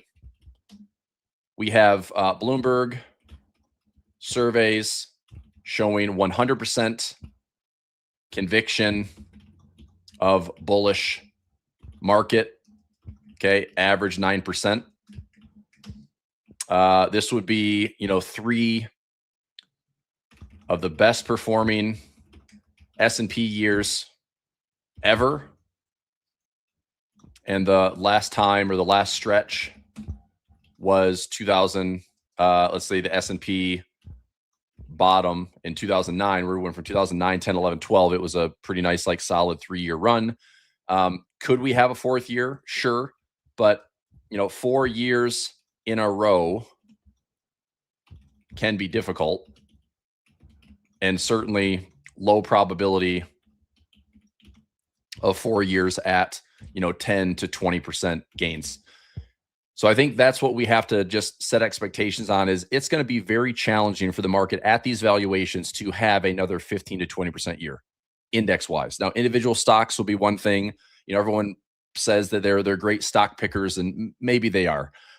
What's crazy to me, I don't know if I said this in the sessions last week, but I think I mentioned this in the video that I posted yesterday. If you traded the internet basket, or the top 10 stocks in 1999 to 2001, okay, you still outperformed the S&P since the dot-com peak, and 90+% of stocks are no longer around.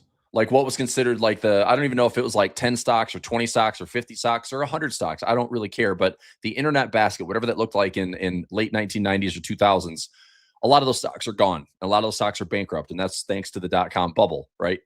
But if you just traded the index, yes, the NASDAQ was down over 80%. And yes, the S&P was down over 50%. But guess where they are today? At all-time highs, right? So if you would like to reduce overall volatility, okay, focus on the indexes, right? The S&P and NASDAQ.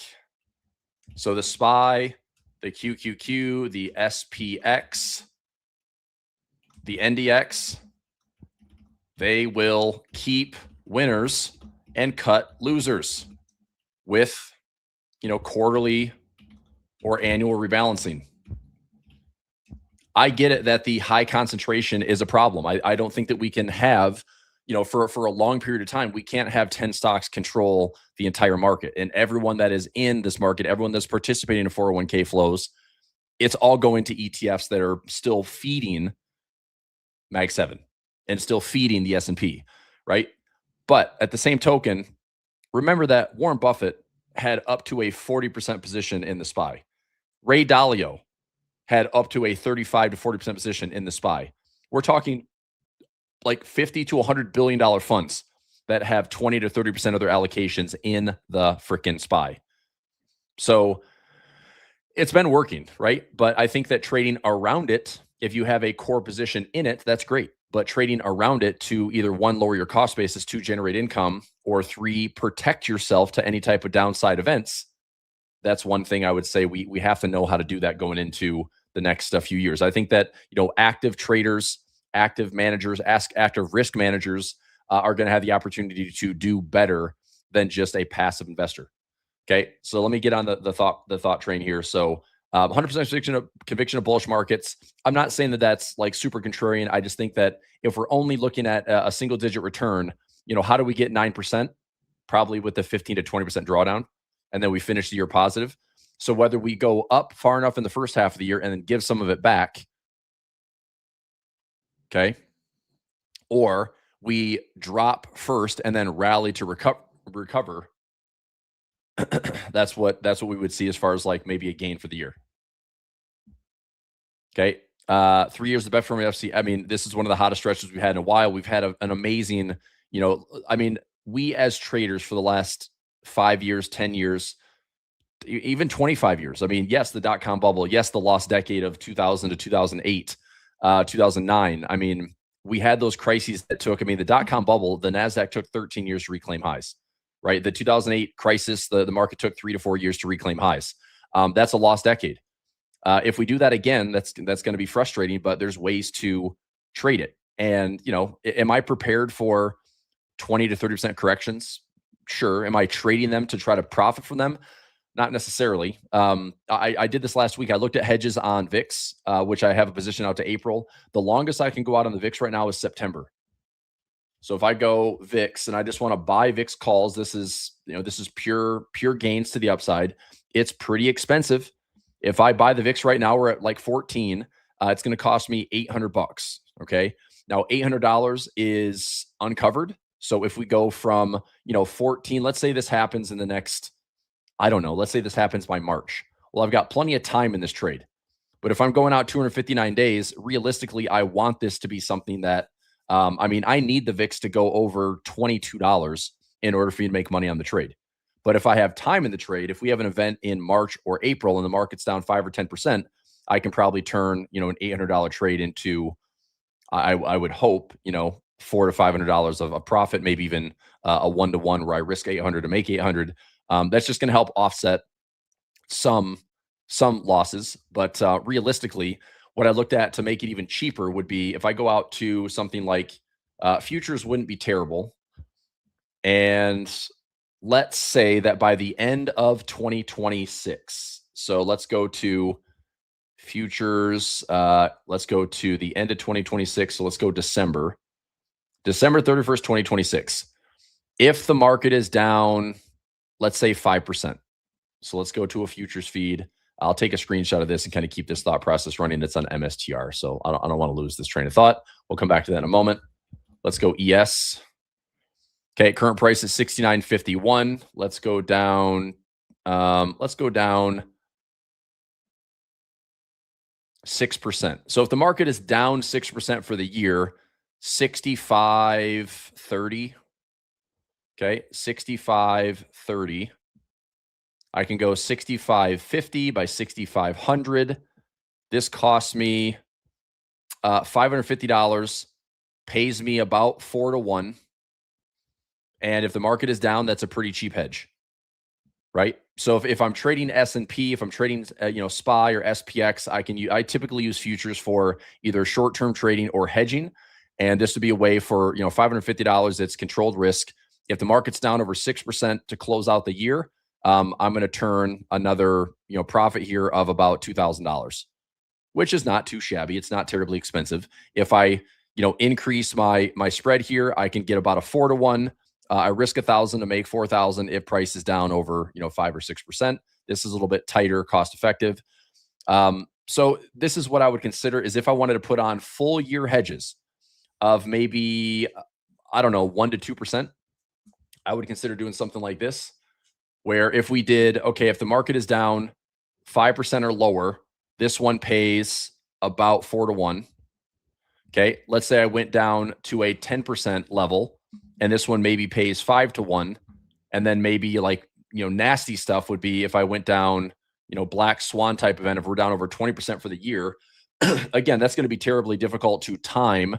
And this could be wasted money. I mean, so I want to make sure like this risk should be less than 1%, like a quarter of 1%, because I don't want to sacrifice, 5% of my gains on hedging, because the reality is that hedge might do nothing for me. I would say of my hedges, I'm probably winning my hedges like 10 to 20% of the time. And those do pay really well, but the probability of winning is very low. So this is just some ways to kind of plan for a couple of years of hedging.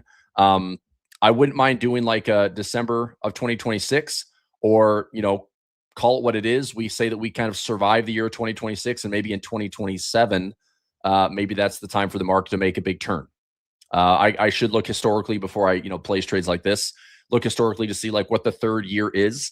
Third year of a presidency. I mean, if Donald Trump in the Republican administration loses the midterms this year, I feel like the market is not really going to love the third and fourth year of his presidency, because we don't have the same type of majority. We don't have the same, unanimous consent of like everything that's going to happen from executive orders to, House and Senate voting on policy to keep things going, to keep fueling this fire and fanning these flames.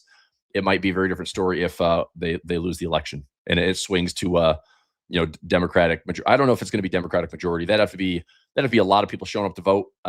They didn't show up to vote in 2024. They apparently showed up to vote in 2020, but I feel like there's some evidence that suggests that there was definitely some voter fraud going on in 2020. So I'm not here to be political. It's just like I don't know. The midterm is certainly a potential risk for the Trump administration. I think he knows it. I think this is also why the stock market and the economy is going to be a big scorecard for him, making sure that we are at all-time highs, or trying to be at all-time highs, and trying to do everything we can to run this thing hot. And I think running this hot does pose risks, because running it hot feels great in the near term, but I think running it hot also poses bigger risks and bigger corrections down the road. And I think in Trump's ideal world, he would have this economy run as hot as possible under his term and presidency, and then he passes it on to somebody else and the economy freaking tanks and it's not his fault. So just thoughts for the next, maybe 2-3 years is Trump does not want the stock market to go down on his watch, but whoever comes after him, not his problem. And that's something we'd have to deal with after the fact. So what's up, Nick? What's up, Chris? How are you? Good, man. How's it going? Pretty good. Hey, I got some fun stuff to show you here. Yeah, let's talk. Okay, so give me this there we go. Okay. Ooh. I don't know. You know where I'm going with this, because you see these charts all over the place. Yeah. And it drives me crazy that I don't have them myself. So I've been building them. Okay. So you know how, I imagine a lot of the listeners, you guys have this same kind of thing where you see, like bar charts, or like these different places will publicize these studies that they've done. And I said, enough is enough. I want those. And I want to actually be able to manipulate and build the chart that I want to build. So we're working on something like that. That's awesome. Right now we're calling it the scenario backtests, but it's just really simple stuff. Yesterday, it prompted me because gold had a huge move down, and I caught myself thinking, what usually happens after you get a big move down in precious metals? Right. And so I was like, hey, I have the data for that. It's within Edgefinder. Let's just build some studies. And then I went crazy, and I've been doing it for the last 24 hours. So check this out. When gold drops by, the scenario yesterday was 4% or more. I think we had a 4.5% move lower in gold, a crazier than that move in silver, which I do have silver's data as well. But what we can see here, guys, is we've got a scenario here. Gold drops by 4% or more, and the one-day average return is positive, and so is the 1 week, so is the 1 month, 6 month, and 12 month. Basically, what this is showing you is that when you get a large one-day drop in gold, historically speaking, the tendency, not the certainty, but the tendency is for price to actually rise in the coming days, weeks, months. Just thought that was worth mentioning because, Chris, I got kind of addicted to doing this, and let me show you some other ones I've got in here. So if I go S&P 500, you'll like this. So we have, for example, let's do some volatility studies. This is Chris Bulver 101. When the VIX drops by 10% or more in one day, what typically happens? When the VIX spikes by 20% or more, that actually gave us the strongest short-term signal, is a very sharp rise in the VIX historically has caused a pretty sharp bounce back move. The VIX closing above 30 is historically a very strong time to buy stocks on a 1 day, 1 week, 1 month, 6 month, 12 month. Now, let me tell you this. For listeners, if you have the Edge Finder, this is available under your technical scanners, and stay tuned on this. What we're going to do next is across all of our different scenarios, I'm going to have the software detect which ones are relative to you right now today, so that it automatically will display upon request things that are happening right now, so that you could potentially use that as part of your analysis. I'm really excited about this new feature. It's just data mining, kind of a bunch of historical back testing automatically. So I love that. Sorry man. to jump in on that, but I just wanted to get your thoughts on that, Chris. No, that's awesome. That would be, I love those polls and studies, because what's funny is a lot of those would be, anything can happen in a 1 to, let's say, 30-day window. But Sure. when you look out 3 months, 6 months, 12 months, I mean, everything is noise. And if you give the market time, we're probably going to be fine. Silver bounced back hard. It's up, almost 8% today. What are your thoughts on silver right now, Nick? Do you think that this is we hit the 21 period moving average all in one day? We had a 15% correction from top to bottom. I was tempted to throw a couple $1,000s at this yesterday and just let it run, or put a couple like silver option trades in just for a short-term income trade. I still think, look, what talked me out of the trade is the fact that we had a 3-year profit that I collected this year near all-time highs. And once we had that 10 to 50% correction right here, I got back in with another stake, and that stake is up 80+%. So it's like, why am I adding more right now? I don't really have to. It's like, I'm still in the game. I've got some vested interest and some skin in the game on silver. And I kind of want to see how this whole thing plays out, because, if we go down and then right back up to a lower high, come back down again, that's going to squeeze out and flush out a lot of the loose hands and a lot of leverage. And then we see where this kind of, pullback is really good for. Technically speaking, we're due for something. I mean, this is 80+% to the upside, a chart that's gone parabolic for 5 or 6 straight weeks, if I'm not mistaken. This is silver. 1, 2, 3, 4, 5 straight weeks up, and go monthly. It's probably even more than that. Yeah. Oh, baby. Look at this thing on the monthly. 1, 2, 3, 4, 5, 6, 7, 8 months in a row of silver up. I mean, typically like a 7 to 10 candle sequence is usually what I'm looking for. So we're 8 months solid green with tons of upside. I don't know. I just think let the market give us some structure. There's no hurry to jump and chase silver, in my opinion. Right now, I feel like you've got some of the speculators and FOMOers that are chasing silver right now. And that's just rarely ever me. So did you throw anything in short term on this little pullback yesterday? So I didn't do anything on silver, but Okay. I did buy a little bit. I added a little bit more to my gold position. I saw that. Yeah. Chris, I'm sure that you know this as well as I do, but I've been watching that gold silver ratio for years. Yep. XAU, XAG here for those of you guys on TradingView. You can pull this up on your own. So kind of an interesting scenario is I was playing around with this yesterday in my video. I did a what is it, a regression line? Let me see. There it is. Regression trend. I just threw a regression trend on this, and I thought it was interesting. For a long time, I have been more preferential to silver. Like, buy silver, it's the better buy. I know we've talked about that a while. For the first time, I actually feel like, now actually gold doesn't look too bad. Like, gold actually looks relatively, I don't want to say cheap versus silver, but cheaper than it was. I mean, back in COVID, Chris, we were talking 125 ounces of silver to get 1 ounce of gold. Now you're talking about 56. We have really shifted where the crowd loves silver. And so I'm definitely with you in the sense that, you've been playing silver. I've been playing silver. I've owned physical silver and in my portfolio silver for years. I know you've also traded it. And so I feel, I feel vindicated for sitting around on something that hadn't moved for a long time. To see it make this move. But I'm with you in terms of like investing in it. There's nothing for me on an investor side up at these levels. I feel like, if you wanted to be long silver, and again, I could start playing around with my things here, but basically the idea is, generally speaking, after something makes a huge run up, the forward-looking returns, historically speaking, are usually not as good. That's what I'm finding in the data. After a huge run-up, typically the forward-looking returns are not as good as when you buy something when it's low. It's like the simplest concept, but buy low, sell high. On an investing standpoint, like 12 months out, you're typically going to get better returns, not always, but on an average basis, you're going to typically get better returns buying something when it's low and beaten down and people don't want it on a 12-month out basis. Now, from a trading perspective, yeah, I mean, I threw in a little long on gold, as you mentioned, in the VIP room. I just added to my existing long position. I doubled the size of my trade, but my stop loss is still pretty tight. So if this thing were to, break through structure here today, then I'm gonna just take that off the table and just reset on precious metals. But crazy move last couple days in silver to see 10% up, 15% intraday down. And then back up 7.5% today. Absolutely crazy. Yeah. And to be fair, I mean, I do think that people, and I'm speaking like generally for people that have been holding gold and silver, everyone that's been kind of quietly accumulating and amassing gold and silver, you can include some of the doomsday preppers and people that have been anti-dollar for a long time. This has been an amazing year. But now we have leverage and funny money and FOMO that's coming into the markets to drive prices all over the place. Look, I think that there's some very real wealth that's been generated.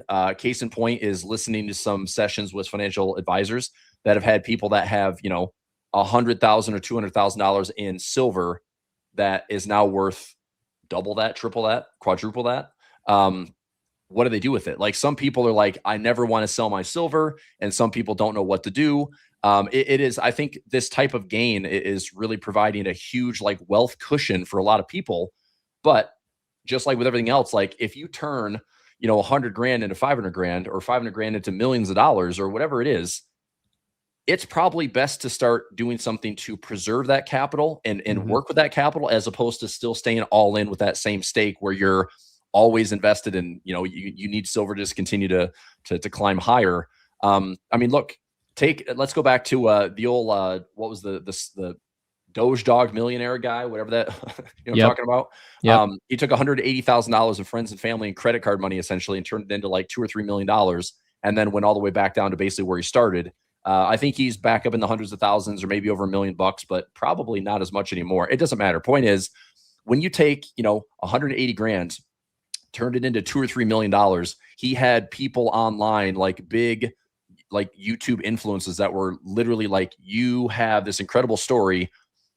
What are you going to do with this? And he was like, I'm all in, dude. I'm just holding it. It's like, you can put yourself in like a different bracket. You can manage capital. And if you took, $1 million and found a way to make 10% a year on that, guess what? You've got a 6-figure income passively. You can do it with a low tax bracket. If you want to do anything long-term capital gains, you can have a 15% tax bracket. You can do pretty well. So it's like, you can change a lot of things for the better if you learn how to manage that wealth.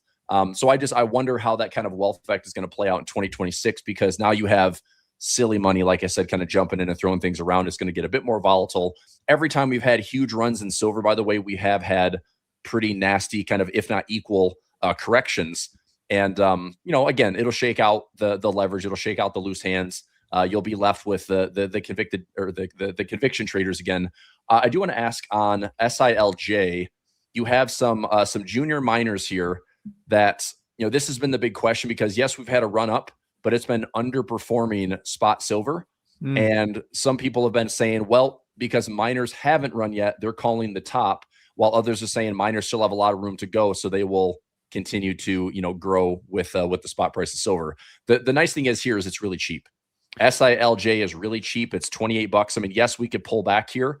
I'll tell you this, Nick, if this ever comes back to like, $12 or $9 or $8, I'll buy it again, because even for the last decade, I mean, we've seen runs of 100+% going from like 9 to 20, 10 to 20. Now that we're in this kind of new atmosphere, like, do we go from, do we pull back to 20, go from 20 to 30, 20 to 40? Can we double like we've been doing for the last decade? I don't know. Part of me feels like I'm just late to this whole thing. Like, even having a 3-year position, now it's like uncharted territory. Do we really see silver and gold? Which also, if you ask me what the U.S. government wants to see, do you think the U.S. government wants to see higher prices of gold and silver? Probably not. Not. It Probably looks not. makes the dollar look terrible. Exactly. So And I do Chris, think there's a lot of potential like regulation stuff that could come into, I guess, disincentivize people from holding gold and silver or spot trading it like we do on some of the paper trades. well, I know a lot of the was it the COMEX or somebody changed the margin requirements on Yep. silver, That's which always like one of the first things. Is if they change margin, it's like I would be very cautious because it makes it really expensive to then throw it in, and people get over allocated, and you're just stuck with like, now I can't afford to do anything other than hang on to this drawdown. yeah, here's my thought on it, Chris. So I was watching a video yesterday.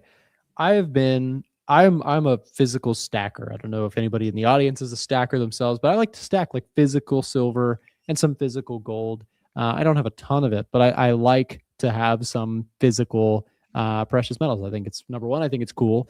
Number two, I just think it's a practical thing. So, anyways, the reason I bring that up is I sometimes watch content in the physical silver stacking, gold stacking community, and Okay. the dealers are completely caught off guard by this. So people who Sure. deal in precious metals, like you got to think, like put yourself in the headspace of somebody who has to buy physical silver or physical gold from people or sell physical gold.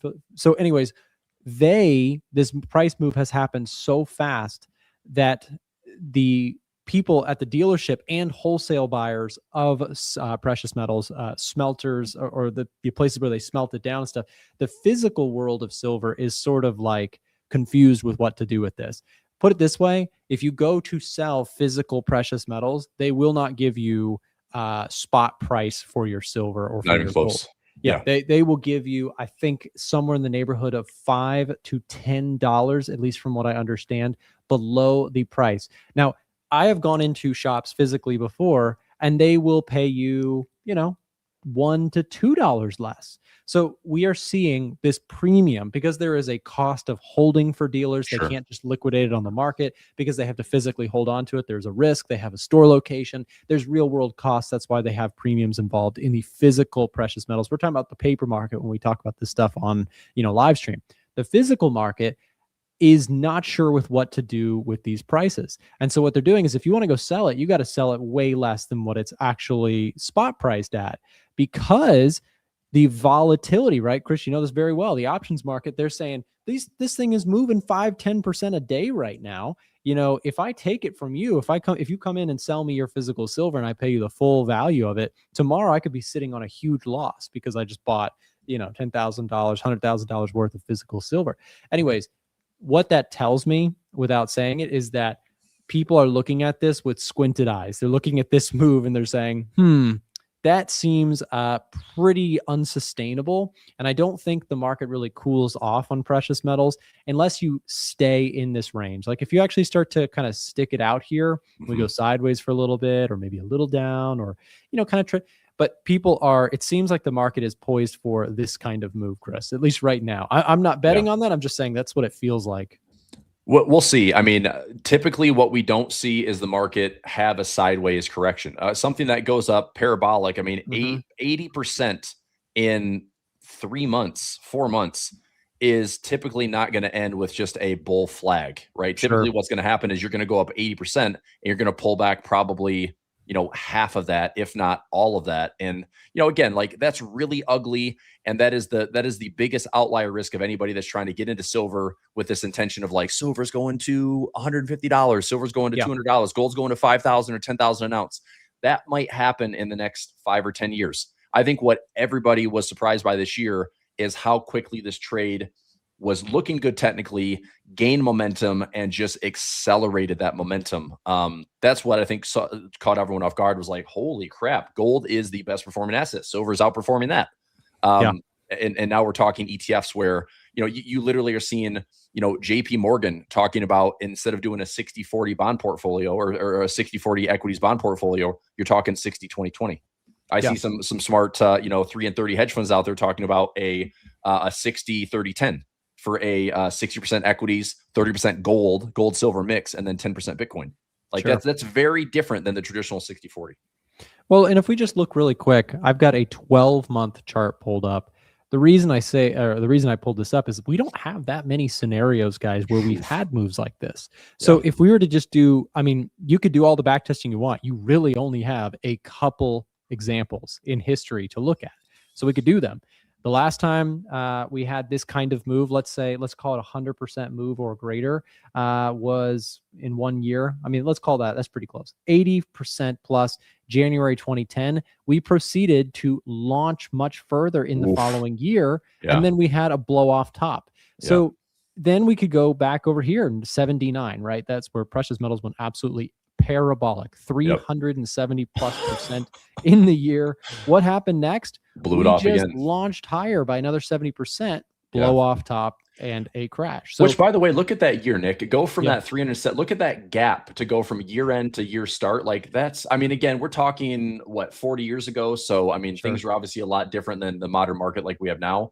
But could you imagine what is that jump, by the way, from year end to year beginning? That had to be like a 35%, 36%. Yeah, that would be incredible for like January 1 and then feel like absolute trash the rest of the year. I mean, I got to say, if you get that kind of move, that's like that's like saying in modern day, we're going 100, leaps to 100. And then we go, the whole mania, and then you have a crash. And again, if we're going off of history, let's say we only really have two obvious examples for silver to make this kind of move.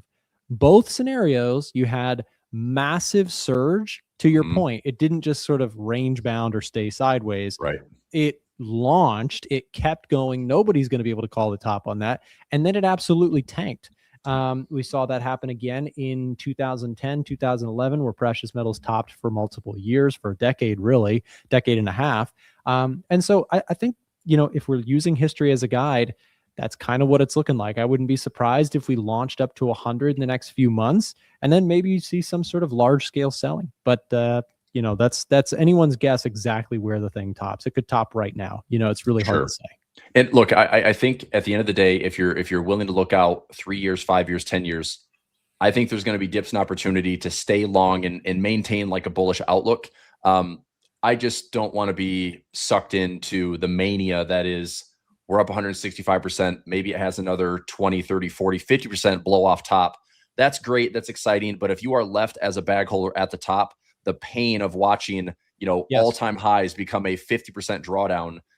Like again, I've got one more thing to add to that, Chris, just going off what you said, just because you just mentioned that.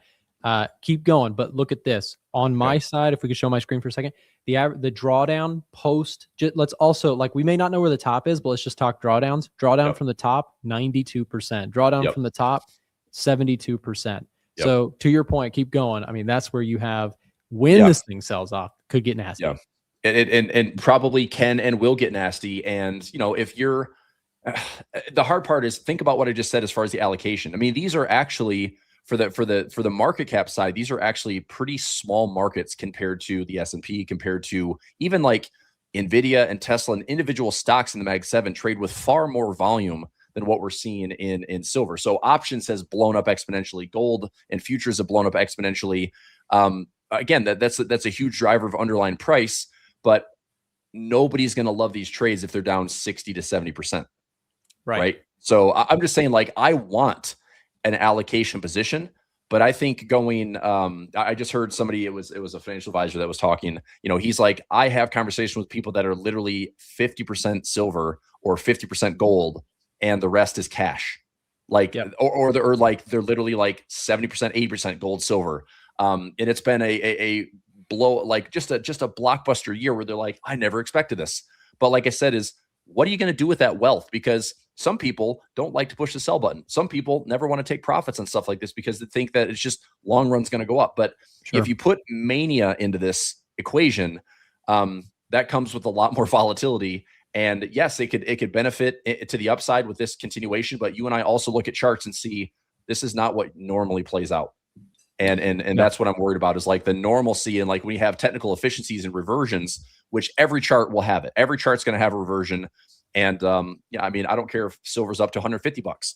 It's probably going to pull back to any type of inefficiency. When you're looking at a yearly chart or a monthly chart, you're going to have pullbacks of probably 30 to 50%, probably on the minimum. I've got this chart up here on my side. I wanted to ask you about the Japanese yen. That's a big story for 2026. I think one interesting way to play this is, that I kind of always crap on the yen as far as like currency trading, because it's a very difficult pair to trade unless you trade what you see. But I don't want to hold positions on it because of negative swap. Yes, they're raising rates, but they're still below most of the other rates in the currency world. But one way I could trade it is going long FXY. If this is a range where the Bank of Japan is going to come in and kind of prop the yen up and prevent it from getting weaker, if I can make like $7 a share, and if I measure this move potentially up to about $16 a share, let's just talk about return on capital. If I hold a position that's going to cost me about $5,800, and I could turn that, let's just say I can make $10 a share. So I can make $10 a share. I have 100 shares out of a $5,800 position. I can make about a 17% return on that trade. That's not bad as like a little hedge. I looked at putting in something on futures and maybe playing the VIX a little bit for 2026. This is something I could have running in the background. This also is a risk-off hedge in my opinion. If the Japanese yen gets stronger, I do think that's going to have some risk-off tone in the market, because every time that we saw in 2024, that was a taste, that was a sample of what a strengthening yen can get us. And I mean, maybe it's so long ago, but I remember it like it's pretty recent, last summer. But this move was a 10% correction in the S&P, and it was a 20% correction in the Nikkei, all within about a 3 to 4 week window. If there is a little bit more sustainability to this, we could go from a 10 to 20% correction in the equities market. We could go from a 20 to 40% correction in the Nikkei. That's a nasty risk-off environment that has to be on people's radar as a potential like geopolitical risk or even like a monetary policy risk going into 2026. Yeah, I mean, I think the yen is really interesting. Actually, somebody in the chat said Swiss yen. Let me just read that. Is Swiss yen a better hedge? No swaps on shorts right now. No, yeah, I mean, because it's at all-time highs and it won't turn. Like, it hasn't turned yet. Right. If you bring up the Swiss yen, it's like look, Swiss yen, I've got some stories. But let's go back to 2015. Okay, 2015 Swiss yen. I got to go way back here. Look, this is what has blown me away about the Swiss yen. Okay, all-time highs going back almost 20 years was around 107. Yeah, we are literally talking today at 197. Why do I not consider the Swiss yen as a great short hedge? Because there's no sign of this market giving a crap about all-time highs. Yeah. So if it turns, sure, it's a good trade, but I wouldn't say it's something I would want to hold as a hedge. I would rather buy FXY, and worst case scenario is I'm throwing $5,100 with no swap and see if I'm right or wrong. But currencies can be very tricky, because if this doesn't break, and here's what I'll say in the yen: if the yen gets stronger, I want to see every single currency pair, Aussie yen, CAD yen, Swiss yen, Euro yen, Pound yen, Dollar yen, New Zealand yen. I want to see all of them go in the same direction. That's the only way that I will believe that the yen as a basket is getting stronger, because it's like, oh, the Swiss yen broke. And you look at every other pair and they're still sitting at highs. It's not the yen leading the charge. Like, that'd be a move on the Swiss. If it's the dollar yen breaking down, it's the dollar, not the yen. So make sure that when you follow the yen crosses, make sure you're watching the basket. If the entire basket is moving the same direction, there's some fundamental forces behind it. Yeah, I think that's a good point. I think, I mean, you just look at the yen pairs over the last few years. They've been just a terrible thing to try and trade against the yen bearishness. I mean, we've been in a environment where we talked about this a lot here recently. Let me go to my real quick. We'll go real yield heat map. Yeah, this is interesting. So what you're looking at here, actually, this might be better. Real yield history. I know I showed this to you and a couple other people. If we look at the Japanese yen, what you're looking at in yellow is the real yield offered by Japan. The red line is inflation. The blue line is interest rate. So they are rising their interest rate, but you're still getting a pretty negative interest or real yield holding Japanese yen. This is part of the reason why people are so far away from it. Right. If you hold dollars, love or hate the dollar, at the end of the day, you are getting a real yield where CPI is 2.7, interest rates 3.75%. Funds are going to naturally flow in the direction of where they can get some positive real yield. That's why for the last few years, the Japanese yen has been so difficult to be long. Right. This plus a pretty risk on type of environment has made the Japanese yen just a terrible trade for a while. At some point, if they keep raising rates and perhaps other place starts cutting interest rates more aggressively to sort of administer to economic fallout, then yes, the yen could just be a monster for years on end. It's just tough to call when that will be. Yeah, I was thinking with that chart you have up on the heat map, with that real yield, I Yeah. would say if the real yield is less than 1% because of currency risk, because of exchange fees, if it's less than 1% from like real yield dollar to real yield yen, I feel like that carry trade is on the verge of showing us its teeth. Obviously, if it's 0.5 or 0%, then we're probably already seeing the markets playing the game of this unraveling of the carry trade. So keep an eye on that. Like that's a great chart to have in Edge Finders to look to see when that real yield is less than 1%. So if we have a positive 1 US and we have a 0 on the Japanese yen, I would be watching price action on yen crosses. If obviously the real yield of US goes down and the Japanese yen is getting less and less closer to 0, just keep it on that real yield. I think that's something that we can kind of keep a tab on this like unraveling of the Japanese yen versus what I just showed you on my chart, which is I just have to watch the yen basket. And it's like, that's a little bit harder to time, certainly time. But when we're looking at it from like just a real yield perspective, I think that's ultimately what traders and investors are watching, because even if you're borrowing in yen, and yes, they're raising rates and their 10-year yield is going higher, but if you're borrowing in yen and putting it anywhere else in the world, it is typically giving you a return on capital.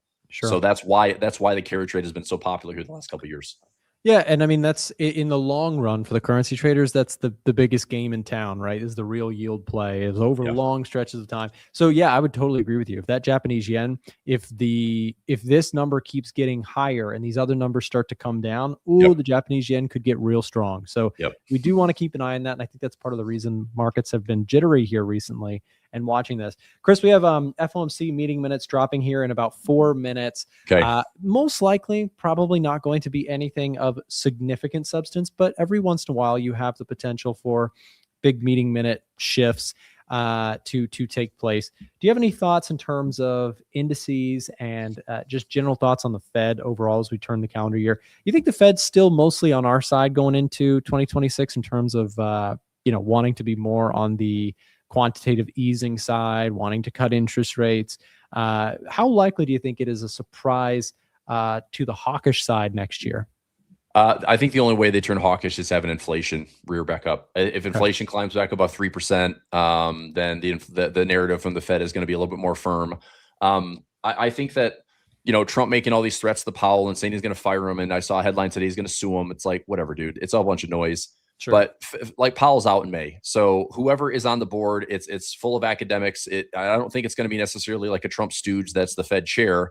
But I do think that the reality is the inflation story will take away all of the power of the Fed and all the power of the government, because what's really going to matter is if prices get more expensive, hyperinflation or any elevated inflation will crush the economy. I think it's going to squeeze out growth, choke out growth. It's going to make people, start to budget. Even the top end of the K will probably start recognizing, like, how have we not improved this crap in 5 years? Like, inflation started COVID onwards because we gave people money, and there's a lot of money chasing less supply. We shut down the world, obviously, for 30 to 45 to 60 days. Some was way worse than others. We tried to get back to normal within about 60 days, and then we fought over masks and vaccines. Go to now, it's like we're 5 years of persistent inflation. Even if we get deflationary pressures here, Nick, let's say that CPI goes to 0. Prices are still elevated for the last 5 years. Everything we have in our life is more expensive, right? So even inflation at 0 means we're still at these levels of everything in life is more expensive. You just hope that you have, investments that are hopefully, improving your overall like dollar positions to make you some money. But I think the narrative of the Fed is, it was a really noisy year to have like Powell kind of adversarially, meeting to meeting and letting all the Fed speakers talk. There's a lot of dissent in the Fed this year, which is hard to follow. That was the most dissent we've seen really in the last like 30 years. But Trump didn't help.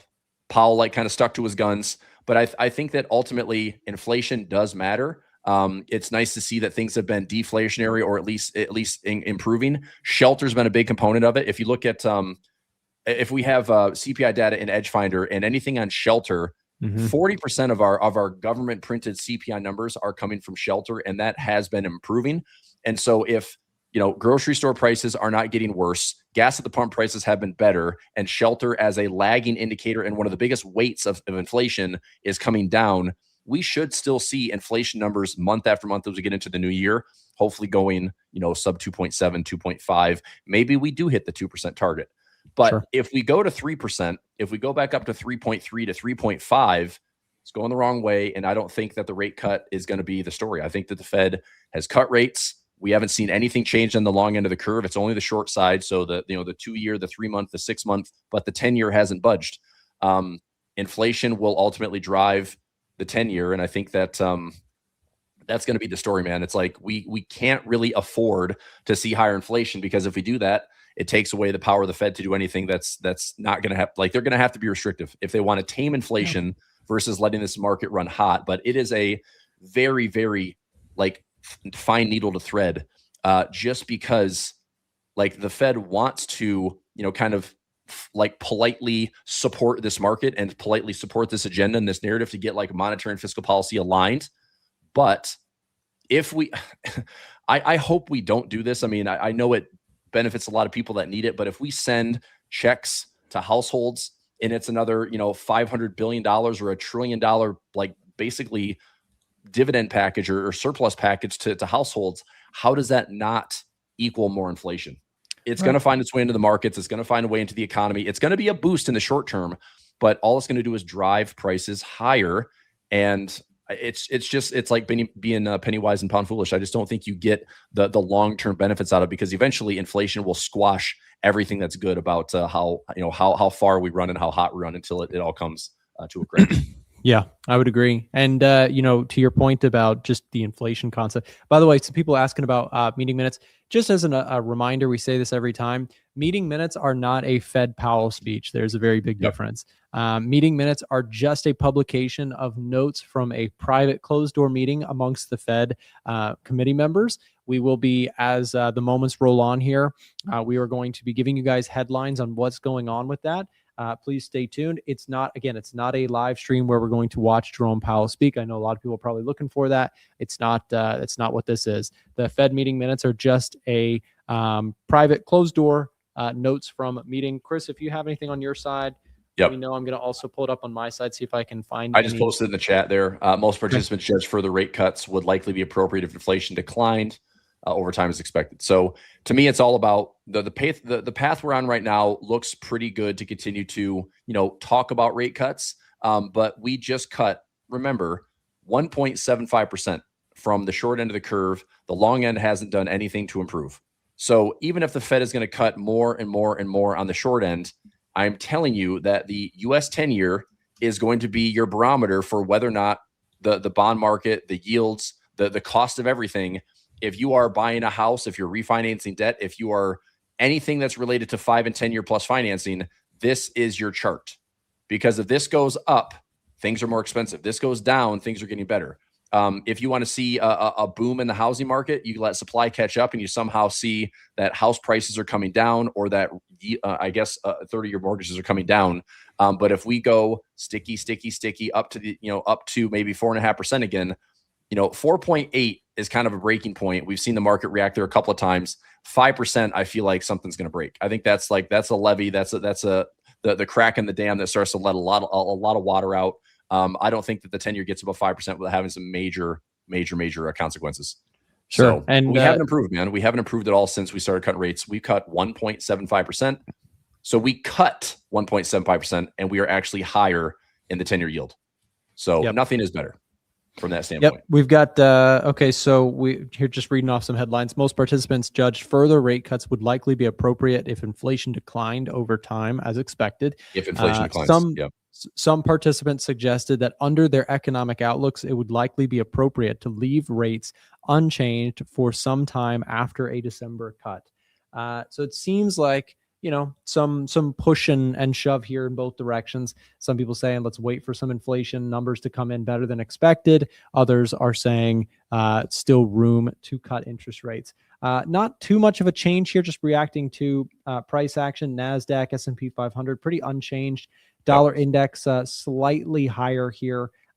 Gold, silver, pretty unchanged in terms of the 15-minute time frame, but still seems to be more of what we kind of already knew, Chris, in terms of expectations for rate cuts are still.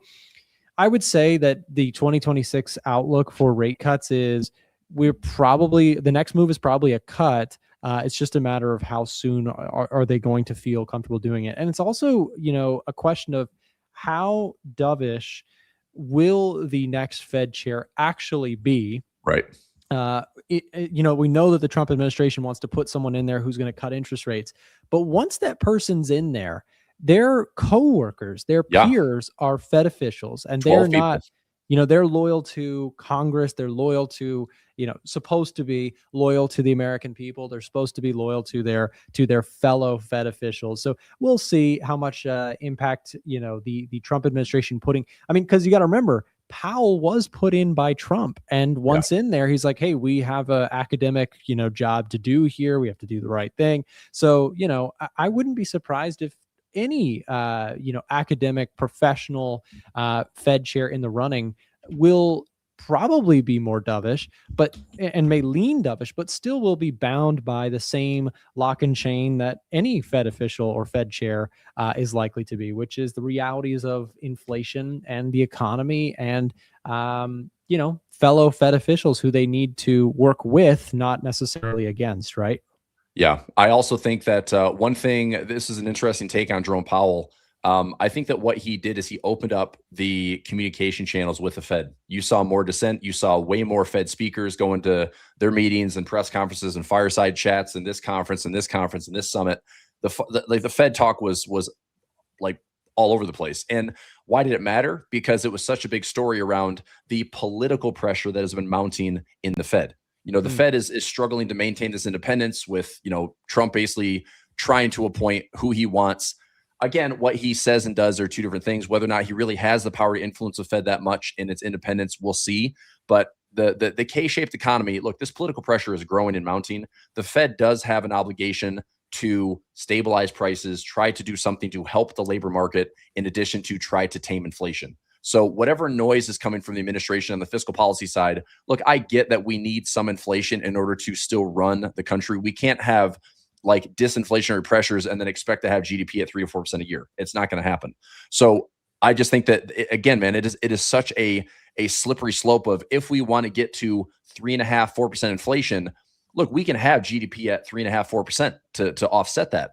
But my concern is that if we want to see inflation at 2% or sub 2%, there is probably no way that the US GDP is going to grow at 3 to 4%.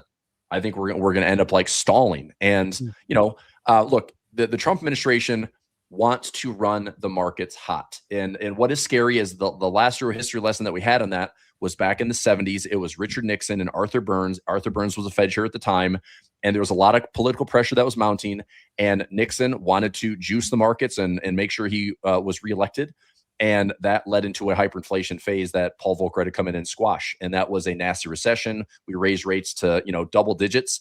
I mean, in this day and age, like 40, 50 years later, I just think with the debt loads that we have, I feel like that would blow out the deficits even further.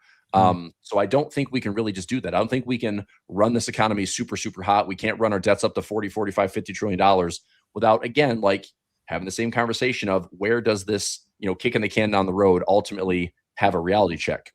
Sure. And I don't know that. Everyone asks about debt to GDP, and the US is like 120%, and Japan's at 210%. So is there runway for us to keep just kicking the can down the road for another 80, 90% of debt to GDP? Maybe. But at some point, the bottom of the K, if the country as a whole is not improving, if the consensus in the sentiment is not improving, I don't see this, like, either we are just going to have the biggest inequality gap that we have seen in history and just keeps getting wider and wider, or something is going to happen that kind of breaks everything. And that is ultimately where like the consumer can broaden out, right? We talk about this market breadth and this broadening of the market. The consumers can broaden out because you can have a crush at the top of the food chain, but nobody wants to see that happen. Nobody at the top of the food chain wants to see their wealth hurt, and nobody at the bottom wants to continue to struggle. It would almost be easier to let this run hotter and somehow U-shape this to try to play catch up, and then you have people getting happier, I guess. One thing, just based on what you said there, I'm going off the K-shape, how does that change? One thing that's kind of interesting is that there have been times in my own life, and I also have heard this from people who are, big notable market managers, et cetera. Sometimes the market will have this horrible week, horrible month, horrible year, and you go out into the real world and it feels like nobody cares. I know. I said that to myself a lot this year, actually. We talked about this. It's like, I think we see this every day and every week, and it's like, are we reading too much into this stuff with like market? And it's like, You go, just people have life to live and it's business as Well, usual and they don't yes, care. and the other reason is that most people are not invested as much as, the top end of Sure. people who are very invested in markets. So my point was saying that is your posture of like, okay, how does it reset? Well, people who are very invested because they have a lot of excess income, they have capital, they're in the markets.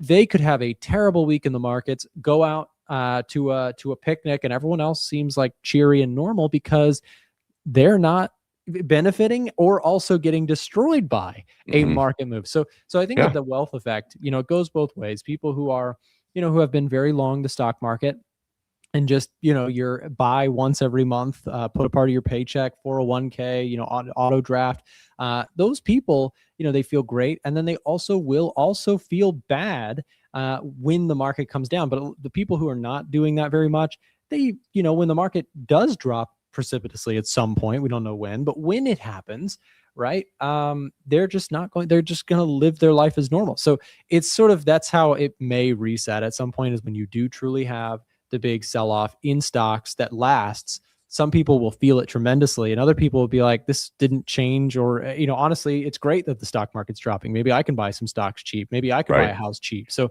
yeah, I mean, I think that's how it happened in the Roaring 20s, Chris. I mean, it was a pump up for a decade. It was a massive inequality, home prices, stock prices, everything was pumped up on margin, and people were doing really well. And it lasted for a long time. Roaring before 20s, a very long reset, the 1930s, 1940s. So and we're not that far away from the old 100-year milestone of the Great Depression. So maybe this is the Roaring 2020s that has room to run to 2027, 2028 before maybe a reality check. And again, it's like, just like we've always seen, you've got to give the market the credit that it deserves for trying to just navigate its way through all the bad. Yes, at crazy high valuations and historically high valuations, we're going to see a flinch in the earnings story that at some point will drive markets lower because we are heavily concentrated in Mag 7. I do think that the capex spending is starting to, what would you say this, Nick? Would you say that capex spending is a bit on the irresponsible side at this point? I mean, it didn't take long to realize like there's debt now swirling around the capex spending for AI. I would say that does make, that does concern. Yeah, this concerns me for the next, 2 to 5 years. I think that I think I caught a session with Tom Lee this week, and he did say that in order for the stock market to still have like a basically backstop or supported level, we have to see the AI story continue to be optimistic. If everyone turns their back on AI, if everyone just all of a sudden starts to hate on AI, if this is completely hypothetical, but let's say that we spend the next 12 months building out all these data centers, and then people just try to burn these data centers to the ground.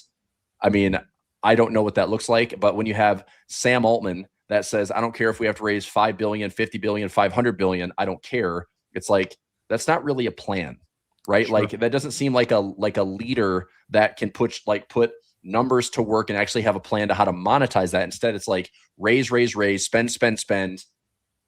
And that's like the underpants gnomes in South Park, which is, step 1 is build AI data centers. Step 2, step 3, profit. And we don't know what really is step 2. We don't know how we monetize that when you're talking about making, $20 million or $20 billion in revenue for $1 trillion in spend and debt raise. That's not a good investment. I think Chris, to your point about the capex spending impressing the market, you're in a 4th year of a bull market now that was started by ripping us out of the 2022 lows through AI, right? So this whole thing has been hype around AI. I think that the longer this goes on, the more likely it is that people are going to say, okay, that effect, the newness effect, is worn off. We've all had ChatGPT for a while. We have all seen it. It's indoctrinated into all of our worlds, but people are going to start to say, where's the ROI? And we saw Meta get punished big time for, issuing Metaverse. More spending, right? And so I do think personally that if the market is going to continue, yes, you do need tech, you need AI to still be supported. I don't think you can have the stock market continue to move higher without it.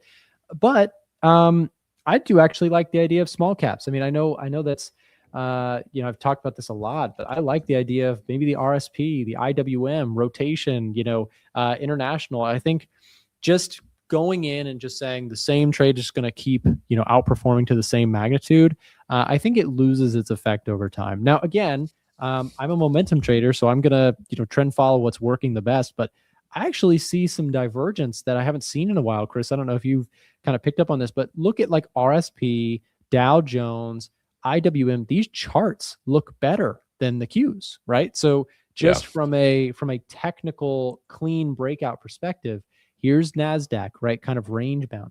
Take a look at the Dow Jones. Dow Jones near those all-time highs. S&P 500 near those all-time highs. RSP, which is equal weighted S&P 500, pretty close to all-time highs. I think we're actually seeing some encouraging signs of participation broadening out in the market, and maybe some diversification away from just being long semiconductors and big tech companies. So, and I think that's encouraging. That actually, if you get the consumer coming back a little bit better next year, maybe short-term interest rates do come down, that is still I know we want it to ultimately factor out into the long end of the curve, but short end does still help. Maybe the consumer can get a little bit of a boost from, lower credit card expenses, 5 and 7 year auto loans, those sorts of things coming down. Maybe that helps out the average stock in the S&P 500, rather than this story of big megatech companies that are so well funded they don't really care what interest rates are doing. I think that's why you've had such concentrated outperformance, is because people have said what you pointed out earlier. Interest rates haven't really budged very far. Smaller companies and growing companies, they like lower borrowing costs, and we just haven't had that. So that's my thought, is I think you could see a broadening in 2026. Agree. I'm looking at a trade right now on small caps. It's a little bit longer. Like if I went out to January 2027, I give this trade basically a year, 180 by 170 ratio spread for $200. It's an income trade. I'd be willing to take on ownership of the Russell. If I wanted to tighten this up, I can probably put in a defined risk trade, but still be willing to own shares at 170. My break even would be 158.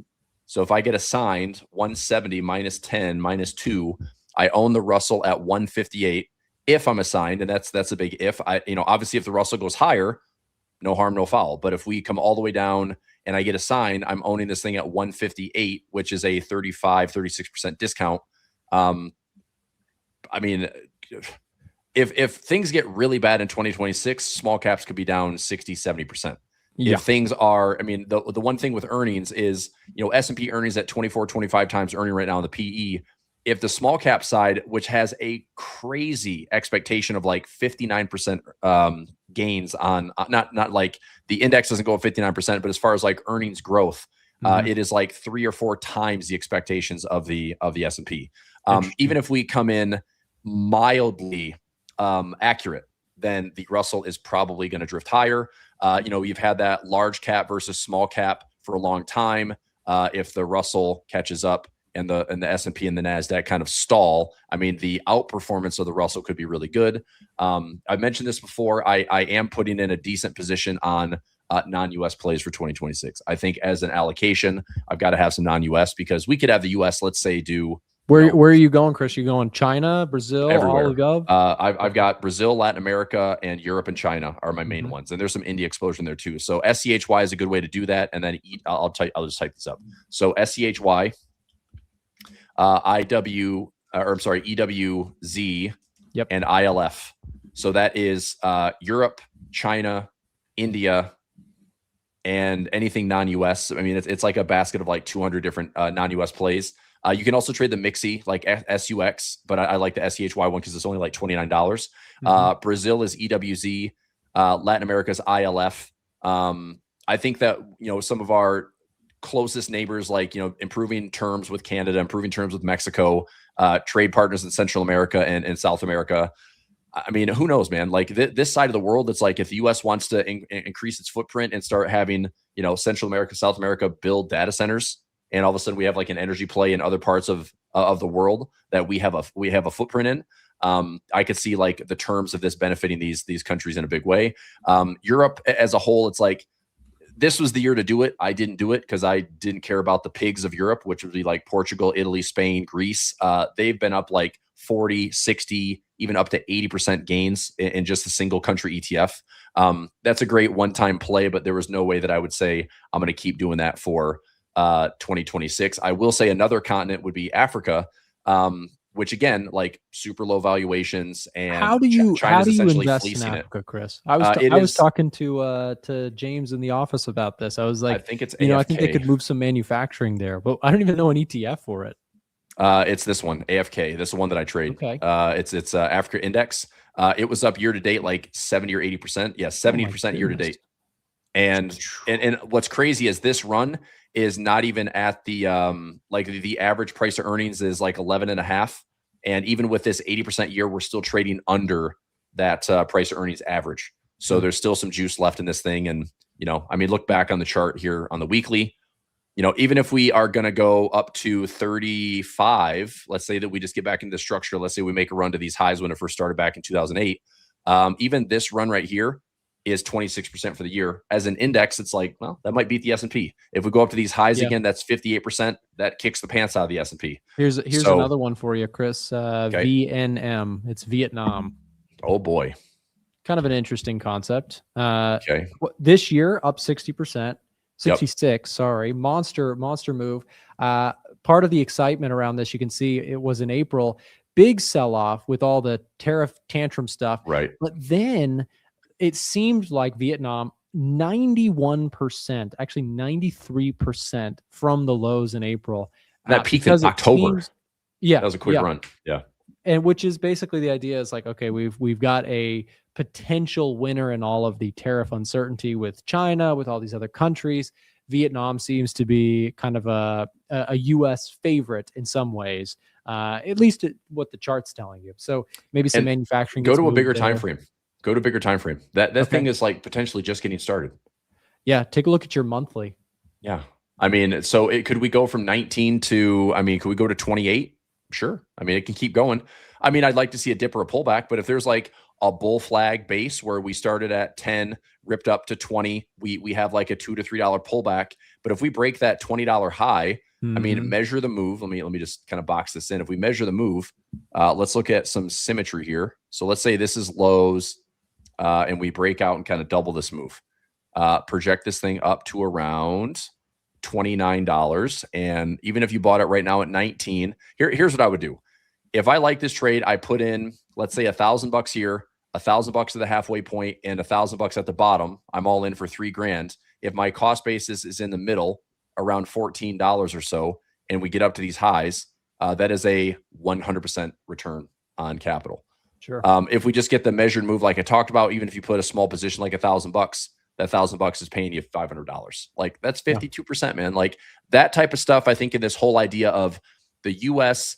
can be great and the U.S. can be resilient and the U.S. can be, the most liquid economy in the world. I understand that, but the U.S. can also underperform things that have been destroying and dominating for the last decade plus. It's like money is coming home. Yep. This repatriation is a real thing. When if governments around the world are going to spend money to run deficits like we have been doing, we've generated a ton of wealth doing that in our countries, and our performances have been off the charts. But if there is a rotation where it's like, hey, we'll just do the same thing the U.S. is doing, and they just want to do it for themselves. If countries try to enrich themselves, like these ETFs have a long ways to go. So it could be an interesting, maybe a couple of years where maybe the U.S. is stable, but the U.S. gets outperformed and kind of lapped around by making up some of this, outperformance that it's had for so long. It's like that. What do they call it? American exceptionalism, right? American exceptionalism, where it's like the U.S. is just above and beyond everyone else. And keep in mind, like it is very liquid. There's not much you're going to do on these ETFs outside of, if I put it in as kind of a basket trade, I'm probably going to allocate something close to like $10,000 or $20,000. That is it. And that's going to be about a 5 or 10% position overall. And that's going to be a mix of non-US allocation. So yeah, I mean, I don't hate it. I think the idea of for listeners who are like, no, US is just superior. Well, what you could do, totally, not financial advice, your total choice, but you could also consider the idea of allocating some. You could still say mostly US if you wanted to, and then allocate in some other places. You could allocate heavy to precious metals. You as the trader, you have the special ability to allocate how you want, right? You don't have to necessarily be all in on one thing. And in fact, historically speaking, being all in on one thing is where you get the biggest drawdowns or the biggest gains, right? Diversification is a double-edged sword. It spreads out your risk, which it can be better when, of course, everything is kind of fallen and you're diversified, as opposed to being concentrated in tech stocks. If they were to drop 50, 60% next year, Right. you'd be looking at a rough ride. Chris, we've been going for a while. I think we could probably call it good. I know you've been streaming since 1 o'clock, so you've been on for a bit. Yeah. Before we leave, guys, if you're interested in getting access to the trade alerts being shared by Chris or myself, every trade that we take gets shared inside of our Discord server. If that's something that you're interested in, we'll drop a link here to where you can speak directly to a member of our support staff to get access to our trade alerts. If you need a copy of the Edge Finder, our holiday sale is ending tomorrow. It is currently 40% off. Easiest way to get access to our tools, signals, etc. Just send us a direct message using the link that's just been dropped in the chat here of the live stream, and you can connect to a real person on our team. Okay, Chris, thanks for coming on, man. Great conversation, and looking forward to 2026, man. Same here, man. All right, talk soon. Happy New Year. All right, see you guys. Bye. Thank you for watching today's A1 Trading Show. Be sure to subscribe and to turn on notifications so you don't miss the next one. Want to get put on the nice list this year? Then make sure you check out the A1 Stock Box. That's all for today, everyone. We'll see you tomorrow. Ho, ho, ho, ho.